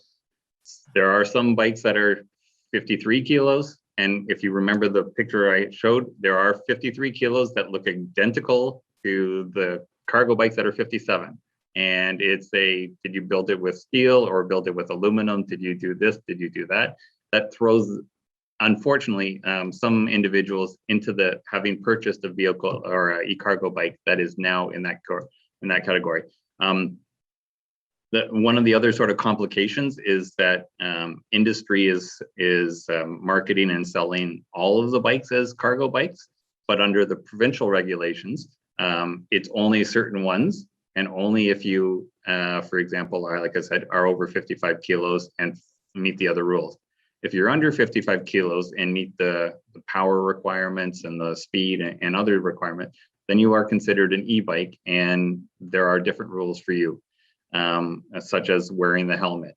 As I think I said initially, up until March 1st, the province regulation was 120 kilos for an e-bike of all types, and they didn't distinguish cargo, non-cargo. And so when the pilot program first got implemented or came out, we were under the expectation that it would only fall for all bikes above 120 kilos. About a month and a half or 2 months later, that changed, and now 55 kilos was the limit. And so we recognized quite quickly that there would be personal use bikes that would fall into this category, and we accelerated our efforts to pull the bylaw together and all the consultation to be able to address the issue of individuals, operating personally cargo bikes that fall outside of that range. Wow, sounds very confusing. Hopefully it'll get straightened out over time. The other question I have is pedibikes. They're becoming more popular. Bruyere has them for taking out seniors, and I think they're fantastic. And I just hope that they don't get restricted, and I hope that we can continue to use them because I think they're growing in popularity. Will they be affected by any of these changes? Thank you, Councillor. And as a proud Danish, thank you, Councillor. And as a proud Danish ancestry, I am very excited about the Cycling Without Age program that came out of Copenhagen. And as you mentioned, Bruyere is one organization that uses those kind of style of bikes, and that was, I'll say, partially the impetus to being able to expand the rules to allow for e-rickshaws, because that's really what they ultimately are. Under the regulations, they would not be for hire if it's Bruyere taking their own kids out, but it would fall within an e-cargo bike within the provincial regulations. It's not for hire, so it falls as a bike. And some of the models that they have are 53 kilos, and some of them are higher. So yeah, it's a little bit of a mess, but they would be allowed to use and operate with those. That's good to hear, because I'm hoping we can grow that, because we have so many seniors and they seem to be very popular, but I just want to make sure that we're not going to have any restrictions on that. Well, thank you, and thank you for all your work. I'm glad you support that. Thanks. Great. Thanks, Councillor Kavanagh, and forgive me, I should have went through committee members. Councillor Fleury. Thank you, Mr. Chair, and thank you, Omar, for the presentation and for the program. Just as a minor correction to start us off, Bruyère is for seniors. So they do seniors cargo bikes and not youth. So minor correction, but just for the record. I have 3 quick questions, and I want to applaud what I heard. I've seen successes in us bringing forward change technology measures. When I think of the short-term rentals, when I think of the PTC companies, but I've also seen us try new things as it relates to e-scooter that is step outside of bylaw oversight. And I have to say that, you know, the traditional 311 complaint intake and a bylaw response to our programs is my ultimate focus. And what I'm hearing from you and what I'm looking for is for validation that yes, anyone can, if there is a particular measure, that a complaint will be received and taken by 311 and enforced by City of Ottawa bylaw. Yeah, so through you, Chair, thank you, Councillor. So as I sort of said initially, we don't know exactly what the numbers are going to be, especially on the commercial side of things. The personal side is growing, but it's still, you know, a small subset of the bikes. For this coming fall, we want, you know, should council and committee pass and approve this bylaw, is we're anticipating more of an education. There probably is 6 to 8 of them, probably maybe 2 companies. So we will be able to have a much more touch and feel with those companies as we start. Going into the spring of 2022, as we start getting applications for individuals who or companies who want to operate e-cargo bikes, commercial e-cargo bikes, you know, we've spoken with bylaw services. We've indicated that we would be supportive of hiring someone to support enforcement of those bylaws. If there's 6 or 8 bikes, you know, it's not a great number, but we will be monitoring and evaluating and to see exactly how we can best support the enforcement. Hopefully that answers the question. Yeah, just looking for a clear answer. So 311 will be intaking any complaint and ultimately bylaw response? So 311 will take all complaints. All complaints will first come to my group, and given the number of commercial e-cargo bikes that we expect out there, our first through this fall, it will be us responding and working with the various service providers or companies to be able to educate and make sure that they begin to follow the rules and meet the expectations that the city has. Going into the spring of 2022, we will be, the calls will still come to my group initially, but then we will be able to support bylaw services through either an individual, a summer student who could actually go out there and conduct enforcement activities. Okay. I guess I don't know if it can be given as direction, but I'd be looking for bylaw. Bylaw does have parking officers, and expanding their roles and responsibilities to support enforcement measures of this sort of pilot would be from my perspective, at best practice. We're struggling with e-scooters now, and police not monitoring daily, doing blitzes, and bylaw not doing it. So I hope that we don't find ourselves in the same environment. I don't want to pretend problems, but when there is reported challenges, those standard operating procedure and timely responses are important. Yeah, through you, Chair. Yes, Councillor. The commitment from Traffic Services is that enforcement is important, and that initially we want to encourage, but encourage proper activity and action. But enforcement is important, and we will work with bylaw services going into the spring of 2022 when we have a better indication of what the actual market and the penetration is of the number of vehicles that we're actually dealing with. You know, it's important to understand that this is going to be industry led in terms of organizations, like I mentioned before during my presentation. Vancouver has been operating with one company with 13 bikes over the course of the last 5 years. Montreal started their program in 2019. They currently have 20 commercial e-cargo bikes out on the streets. And so the numbers, we can't be totally sure. We've estimated that we could see up to 25 by the end, because we are taking a leadership role here in Ontario.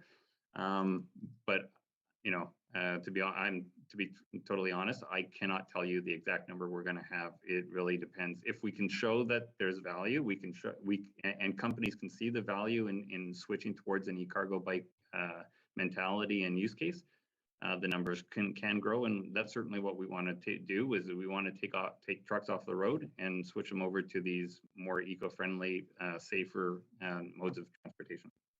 100%, and appreciate the context you're giving. Is it possible to, in coming months, when that becomes clear, if you're able to share with my colleagues and I on committee, kind of the standard operating procedure from complaint to a response, like who's involved and how that works? Yes, certainly. Thank you. The two other quick questions relating to insurance. So a driver of a commercial, I'm talking commercial cargo bike, just to be clear, are we requiring proof of insurance in the program? We are not.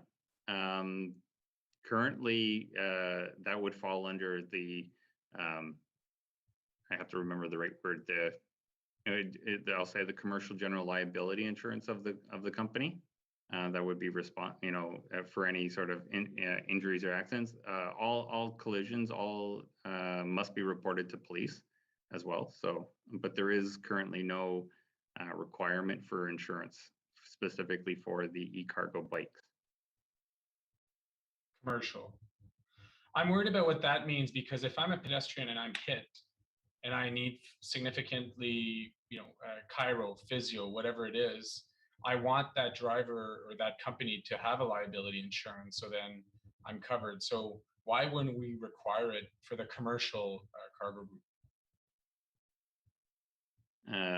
Through you, Chair. The challenge is that, well, if you are injured through a collision, you can take legal action against the corporation. Requiring L corporation, they generally have general commercial liability insurance as a corporation. So requiring them to provide additional proof or additional insurance requirements, we didn't think that was required. Okay, I'll take it offline. I wonder if I could get legal to maybe give that context. I want to reassure residents who have raised questions to me in the past relating to injuries of e-scooters or Uber drivers particularly, and I sort of see that in similar class. Perhaps I can clarify, Mr. Chair. So the commercial e-cargo bikes would be similar to delivery trucks. And so if a business is using them in association with their business, they would likely be covered under their commercial general liability insurance. Can we require that letter? No, that's good. And I see the chair. Yeah, that's good. Can we require that as they join the program as a proof of acceptance? Could be, because the city is not in a position to or have the authority to establish a system of licensing. We would likely not be able to require and have oversight over that, which is why we're relying on their general commercial liability insurance to provide coverage. Okay, and as I'll follow offline. Thank you, Mr. Chair. Great, thank you, Councillor Fleury. Councillor Kitts. Thank you, Chair. I didn't see anything in the report with respect to seasonal implications or considerations. So I'm just wondering, based on your consultations, is there an anticipation that there will be ridership throughout the winter months? Through you, Chair. Thank you, Councillor. The indication that we've gotten from in speaking with Purelator is they believe that's probably a 9 to 10 month use case. I know that there is a company that's been trying to do that in Montreal during the winter. Certainly Toronto winters are very different than Ottawa winters. And so although our winter maintenance staff do a great job of keeping the roads clear and operational, if it's minus 30 with a wind chill, I'm not sure how many people want to be riding for 8 hours on a e-cargo bike. Well, perhaps Councillor Vice Chair Leeper does, but for 8 hours on an e-cargo bike may not be what people want to get paid for. So. Right. I think it might be important, you know, as you develop these educational materials, to consider, because obviously, you know, there'd be reduced parking, there'd be, you know, narrower lanes, and I don't put it past the brave souls in Ottawa to try it out. So I just wanted to flag that because I didn't see it reflected in the report, and I think it should be on our radar, especially as, you know, the technology perhaps will increase and perhaps better bikes will be on the market that might be, you know, tougher stock. So just wanted to flag it, but great work on this, hugely supportive. Great, thank you very much, Councillor. On to Councillor Judas. Wonderful, thank you, Chair. I'm just going to get back to a point that another councillor was asking about, but and maybe I'm missing this, but why would it matter how much it weighs? I could see why the width would matter, because once again, more space, but who cares how much it weighs? I'm just trying to understand this. I know this is a provincial matter, but why? And why 55 through you, Chair, and you know, Councillor, why 55 and not 57 or 59? I'm sure there's plenty of debates. As I mentioned, the provincial regulations for motor assisted bicycles, so that's typically what would be considered a moped, and more often they were 50cc gasoline engines, but now the style, so Bill 282, which is the Moving Ontarians More Safely Act, has actually 3 categories of e-cargo bike of e-bikes. One is the regular, what they call a conventional fork and frame, which is really relevant to our discussion. There's also a category for motor scooter style or scooter style, so it's sort of like more like an electric Vespa, and then a motorcycle style. But the mopeds that have been in existence for, I don't remember if it's 15 years or what for the regulations, are set at 55 kilograms. And so it's our estimation, we haven't been able to get confirmation from the province on this, but it's our guess that they chose 55 so that way the motor assisted bicycles and the power assisted bicycles have the same weight category or weight limit. Okay. One of the interesting elements from the provincial legislation, right? I look forward to seeing how that all gets rectified. I did want to ask as well too, in terms of and maybe it was in the report and I missed it, but in terms of e-cargo bikes using parking spots, which I'm completely fine with, would the non-commercial privately owned ones, would they have to pay for parking as a car would? As of today, yes. We will learn a lot from this pilot program. We'll learn certainly what sort of a level of adoption. I know that, and I don't remember when exactly, the bike parking strategy had been presented to committee. And I know that there's efforts on making sure that we expand bike parking facilities. So, whether or not using on-street parking would be required still as we expand that, sort of an unknown, but yes, they would be required to pay for parking.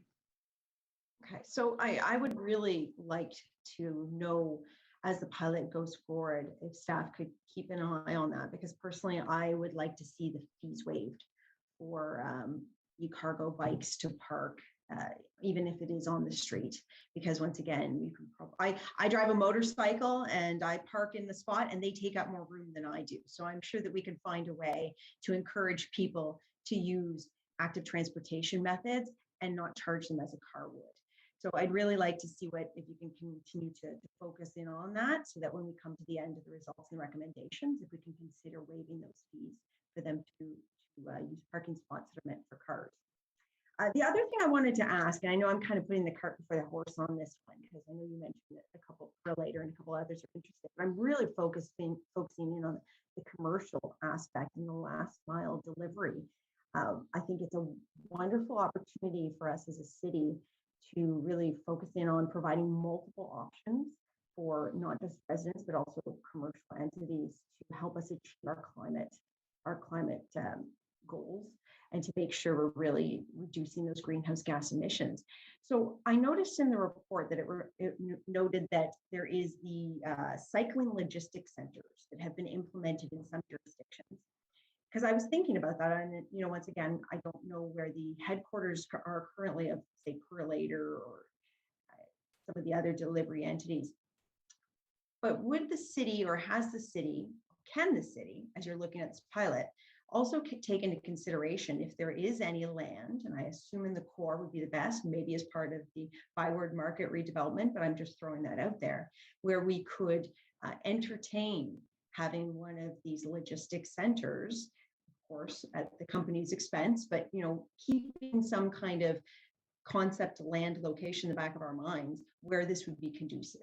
Because once again, if we're going to see options like this be successful, we need to think a couple steps ahead and know what these companies would need in order to make this a viable option. Has this been considered by staff? Is it something you can consider in the pilot? Yeah, through you, Chair. Thank you, Councillor. Yes, we have been talking and thinking about it. So if I maybe just kind of give a bigger overview. So, I mean, more typically for especially the first mile, last mile type of delivery for commercial carriers and courier companies, most of the vehicles and the packages come in at the airport. There are facilities there where they do all their sorting, and then dozens upon dozens of trucks fan out across the city, all traveling towards your ward and then spreading out as they get closer to be able to do their local delivery. The shift in the model that companies are starting to view, and funny enough, 25 years ago, this week I was presenting my master's thesis on technology for urban courier development companies, so a little bit of a full circle. But the model that they're moving towards now is these cycling logistics hub, and it's really smaller set. So rather than doing the sorting and then around 7:30, 8 o'clock, heading out into the streets and getting stuck in traffic and trying to get to their end destinations, what they're now looking to do is, instead of doing the sorting out at the airport and other locations, is to take a single larger truck to be able to service 5, 6, 7 e-cargo bikes, and to be able to do delivery. Usually it's within 3 to 5 kilometers of that cycling logistics hub. So you could imagine something in the nearby downtown core, 5 kilometers from like Bayview Yards is into Lower Town and through the Glebe. And then maybe on the other side of the Rideau River, there could be another one, and it would be, there would be individuals around. Some companies are more protective of working in an area with other companies. Others are more open. But what we have been looking at and contemplating the potential of being able to identify locations that would be useful for e-cargo bike cycling and logistics hubs. Okay. Well, and as I mentioned before, I think that this is, I don't know, in a winter city and a very large geographic city, how successful or how many people or how many companies will want to, tap into e-cargo bikes. But I see this as one of our tools in terms of trying to achieve our climate goals as a city and promoting active transportation. And it's great to have multiple options. And, if my kids are still little, I'd be packing them into the front of one of these too. So I think this is a really good option. It's a really interesting concept for our businesses. And I'd really like to see the city do everything it can, that although we're going to be monitoring what we're allowed to do under the provincial mandated pilot, what would the future hold if we were to start placing aside some land for some of these things, if we were to start, accommodating some of this in our parking strategies, and most certainly keeping an eye on the accessibility, because I wouldn't want pedestrian access on our sidewalks to be impacted or use of our mugs. So I really do appreciate this. I think this is going to be an interesting pilot. I look forward to it. And I think that once again, this is another tool in our toolbox. I'm very excited to see how this pans out. Great. Thank you, Councillor. Vice Chair Leeper. Thank you very much, Chair. Thank you, Omar, for the work that you've been doing on this. I wish we had a little more flexibility from the province in terms of how we implement it, but Queen's Park gets to tell us what to do. So with a rickshaw, the picture didn't show helmets on the passengers, but the rules from the province are going to require that those passengers wear rickshaws, which is an unfortunate barrier. One that I hope the companies who want to get into this space can overcome. Just for those who may be watching this and are not bike aficionados and don't necessarily know what we actually mean by an e-cargo bike. What we are really talking here about pedal assist cargo bikes, right? Pedal assist, if I understand what that is properly, adds a little bit of power help to your own pedaling. So when the pedaling gets a little too hard when you're going uphill, there is a motor that'll give you a little bit of an extra kick so that the effort required to get up that hill is not quite as much. So it is easier to get around. But if you stop pedaling, the vehicle is no longer being propelled by anything. There's no motor propelling it. Is that accurate? Yeah, through you, Chair. Yeah, yes, thank you, Councillor. Yes, that is correct. And I will note that there are not a lot of stock photo images available out in the world, and a lot of European countries don't require helmets. So unfortunately, we had to do the best we can with the photos. Okay. So yeah, that is, I just want to be sure that for those who may be watching that is clear that what we're talking about is this e-assist device. It's not a new scooter. It's not a new self-propelled device that you can just hit a throttle on. You're still pedaling. The experience is still very bike-like. I like to call pedal assist kind of the Valium of cycling. It helps just take the edge off so that it's significantly less effort, which should make these very popular. One of the questions I did have is around the fines. So the Ontario regulation speaks to fines that are, and I'm sorry, I've just lost it. Fines that are like $250 to $2,500. Our bylaw for violations of the bylaw speaks to fines of minimum $500 going up to $100,000. If somebody parks in the bike lane today, they're subject to a $120 fine. Fines for parking for e-cargo bikes, although I hope we don't have a lot of problems on that front, are going to be many, many times higher than parking your truck in a bike lane on the Laurier bike lanes. Why is that different? I'm not sure if I can ask Naz to step in. I believe that's the number there is the maximum of that the fine can be and not necessarily the minimum fine. Yes, Mr. Chair. So staff will still have to seek court approval of the said fines. However, the range that's specified in the bylaws is consistent with our regulatory bylaws. And so they range from a minimum fine not exceeding $500 and a maximum not exceeding 100,000. Do we, and I'm just trying to understand the interaction of the bylaw with the provincial guidance and provincial regulations that speak to a lower minimum fine. Do we have flexibility to propose a lower minimum fine than we are? For the set fines, likely not. They have to be consistent.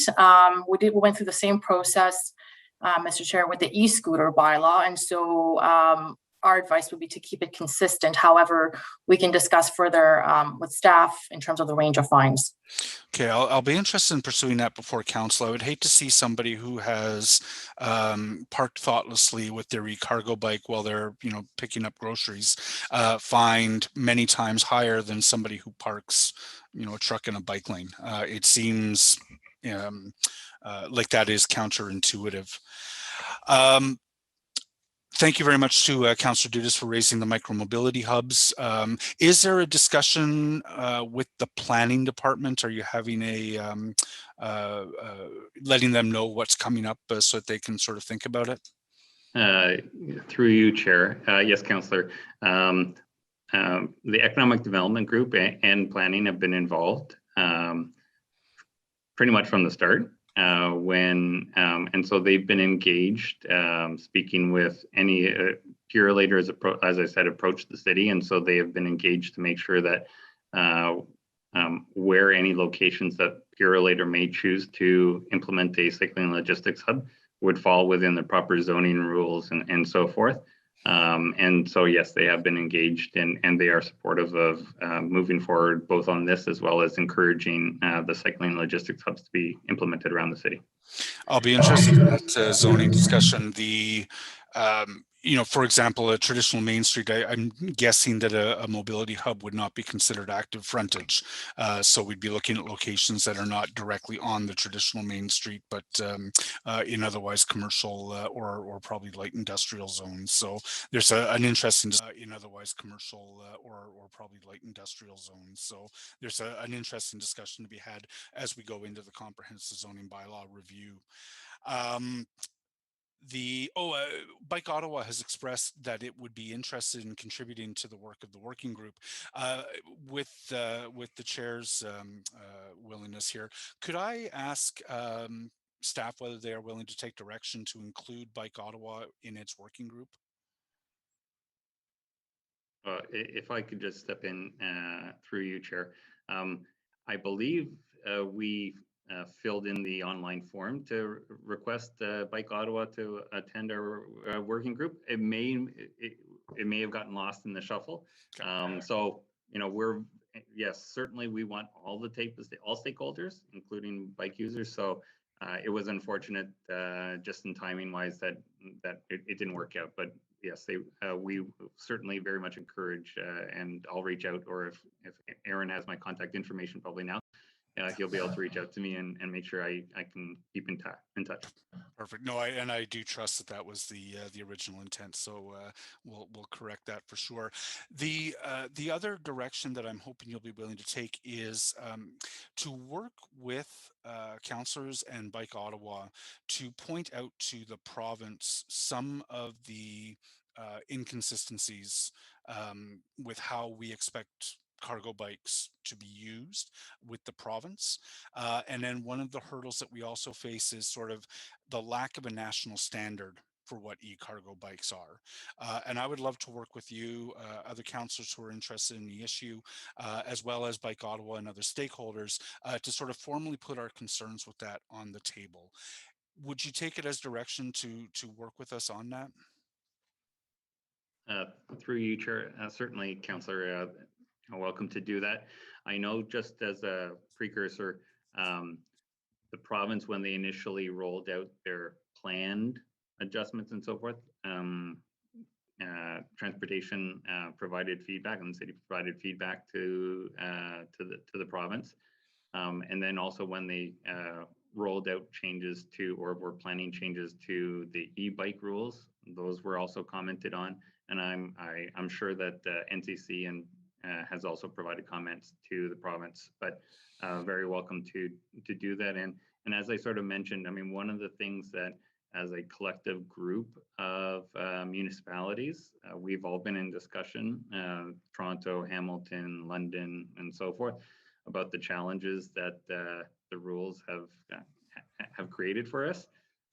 So, one of the things that I personally hope that by us going through as a collective group of probably 95% of the population of the province, we can, I'll say, encourage through the period of this pilot program, the province to move towards the direction that would work for municipalities. But yes, I'll take it as direction to work with you to provide a formal submittal, for sure. Perfect. Thank you. Those were really the only questions I have, Chair. I do hope my colleagues will support this, and from the sound of it, I know they will. This is a huge opportunity. I'm just thinking about Wellington Street, Richmond Road in Kitchissippi Ward, and the volume of deliveries and the noise and the contribution to air pollution that the big Purelator and FedEx trucks makes. I know when my neighbors are getting a FedEx or Purelator delivery, because I hear that truck. And I can only imagine if this becomes a mainstream way of delivering, even if it is only 10 months of the year, if this becomes mainstream, that has the potential to make a huge quality of life impact for our neighborhoods. So this is a great way to make intensifying neighborhoods, neighborhoods that are facing increasing traffic congestion, a much more pleasant place to live. Omar, thanks for your work on this. Chair, thank you. Well said, Vice Chair. Councillor Menard. Thanks very much, Chair, and thanks, Omar, for the presentation and information today. It is a good plan, and it's good that we're distinguishing between the commercial and the personal usage. Creating a framework for commercial use is important. Obviously, there's a bunch of currently e-cargo personal bikes out there, and obviously we shouldn't take those away now. So that it's a good distinguish. Have that in the framework, and I think we're essentially treating these as bicycles, and I think that's the right thing to do. Anything we can do to reduce larger trucks in our neighborhoods, all of our neighborhoods, for shipping and delivery, the better. They're also safer and less disruptive than trucks, vans, and cars, and they can help reduce greenhouse gas emissions as well. They reduce the noise within the city as well, which is a public health issue and doesn't get enough consideration often. I do have some questions and comments. I'm hoping we can have more dialogue about the ability of commercial bikes to stop on sidewalks and in bike lanes to either pick up or drop off passengers and receive payment. I just want to know more about how that can be done in a way that is not hindering other users of these active transportation infrastructure. Through you, Chair. Thank you, Councillor. Yeah, certainly. The challenge is we don't have a lot of good experience as to how often and how these will sort of work. And part of that is, through the stakeholder working group and working and engaging with the companies, certainly the larger delivery companies are more prevalent and more visible in our communities. The discussion that we had, for example, with the staff out of Montreal, is that they typically, these larger bikes don't like to go onto the sidewalk because unless it's a ride on, ride off type of environment, if you're dealing with 400 kilos of packages and Christmas gifts and everything in the back, trying to get it up onto the curb and off of the curb is more of a pain than not. And so that's part of the reason why we wanted to encourage the loading zones and the no parking zones and the use of those for those larger vehicles. Again, we don't know the scope and the scale of how many we can expect over the next 2 years.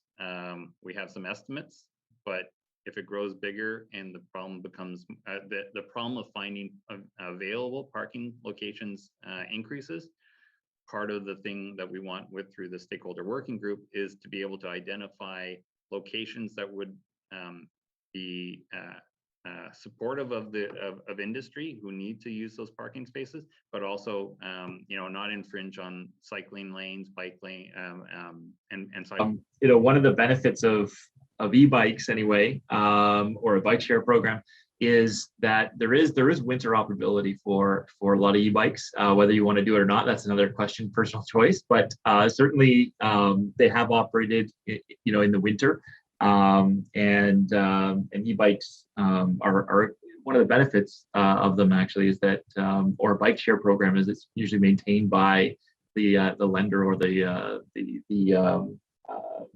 trades that operate them. And then you don't have to be doing it yourself, the repair all the time with those kind of bike shares. So anyway, very excited about this coming in, and I hope there's a broad take up of the program. And I think we already have some of these operating in Ottawa anyway. So good to see us getting in some rules around it, and appreciate all the staff's work and the comments from the committee today. Great, thank you, Councillor Menard. So I don't see any further speakers on the list. First of all, I want a huge thank you to Omar. How lucky as a municipality are we to have some? First of all, I want a huge thank you to Omar. How lucky as a municipality are we to have someone that is so in the know on something like this? What the timing is perfect, by the way. Obviously, I think we had some great questions today, and there'll be more answers to come. Real quick, working with these companies that are out there, I feel I have a line item for tickets. They just kind of not getting those tickets. Have they ever told you how much they pay in tickets as part of their business? Thank you, Chair. So we do not have I do not have the numbers for Ottawa. I know that if I remember correctly, FedEx and UPS in New York City pay about $27 million a year in parking tickets. And so, yes, that is a line item on the cost of doing business, and that's why it's expensive to ship anything express delivery, I guess. So it's not only they'll be great stewards to the environment and doing great things, their bottom line is going to see a big benefit as well. So that's terrific news for everybody, a win-win. It was funny while we're sitting here, I thought, I'm just going to look at some of the webcams online and the amount of trucks that are down there right now. If we can eliminate even a quarter of those, what a tremendous difference. So anyway, I won't wax on. It's been a long day already. I hope our council colleagues do support this. This is going to be wonderful to watch. And on that, I'm going to, is this item carried? Carried. Carried. Great, thank you very much. That concludes the agenda, but we do have a couple of inquiries. First up, Councillor Giroux has an inquiry. Thank you, Mr. Chair, and through you, I'd like to put an inquiry on this Transportation Committee meeting, whereas on August 26, 2021, there was a serious collision between car and a tractor trailer at the intersection of 8 Line Road and Parkway Road in Metcalfe that sent 3 people to the hospital. And whereas on September 22nd, 2017, there was 2 vehicle crash at the intersection of 8 Line Road and Parkway Road, at which time 3 persons were injured and 1 subsequently died. And whereas on November 17, 2013, an Ottawa police officer was killed and 2 others were hospitalized after a collision on 8 Line Road near Parkway Road, and whereas the relevant traffic collision data shows that 12 crashes have been reported to the police near at that same intersection in Metcalfe between 2015 and 2019. Can staff from the city's Transportation Services Department advise as the status of a safety review for intersection of 8 Line Road and Parkway Road in Metcalfe, as well as any and all measures that may be taken to prevent future collisions and injuries to all users of this rural area? Thank you, Mr. Chair. Thank you for that. And we have 2 more inquiries, I believe, from Councillor Menard. Yes, thanks very much, Chair. The first one is on the broadband backup alarms. With the increase in development in many of our neighborhoods, as well as ongoing road and transit construction, the noise disruption for residents has grown by a significant degree, especially as more and more requests to complete work overnight are being submitted. Since much of this disruption stems from the backup warning beeps of construction vehicles and construction traffic noise is a public health issue, and considering that the city has been testing the use of less disruptive broadband backup warning sounds, an update from staff would be helpful regarding how the city is proceeding with policies and procurement practices so that construction companies bidding and working on city infrastructure projects be required to use vehicles outfitted with the broadband backup warning sounds. 3 years ago, we had discussed making this a more consistent mandate for construction, snow clearing, and other vehicles. We understand testing with the industry has been put on hold while infrastructure services is having ongoing discussions with Public Works, and a report back would be very helpful. The second inquiry is around e-scooters. With the introduction of the City of Ottawa's e-scooter pilot project, we've been consistently confronted with illegally parked e-scooters on sidewalks and other pedestrian facilities, often blocking these facilities and preventing people from being able to continue along the sidewalk or pathway.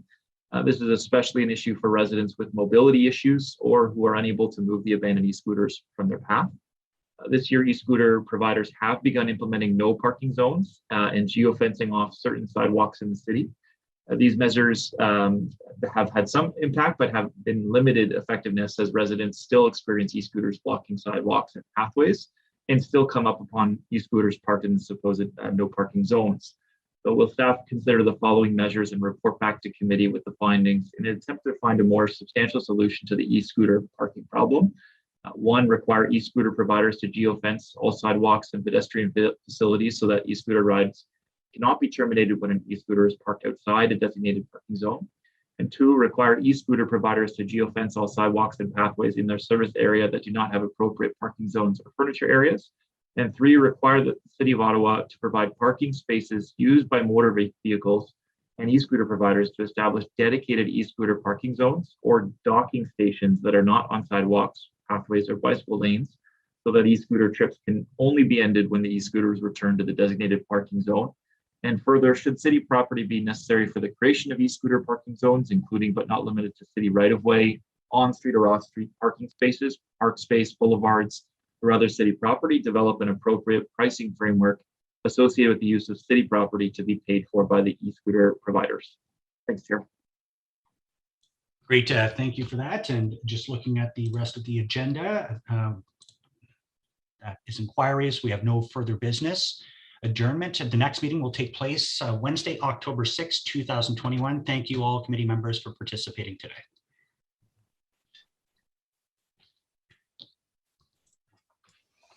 Thanks, Tim. Thanks, Jeff. Talk to you later.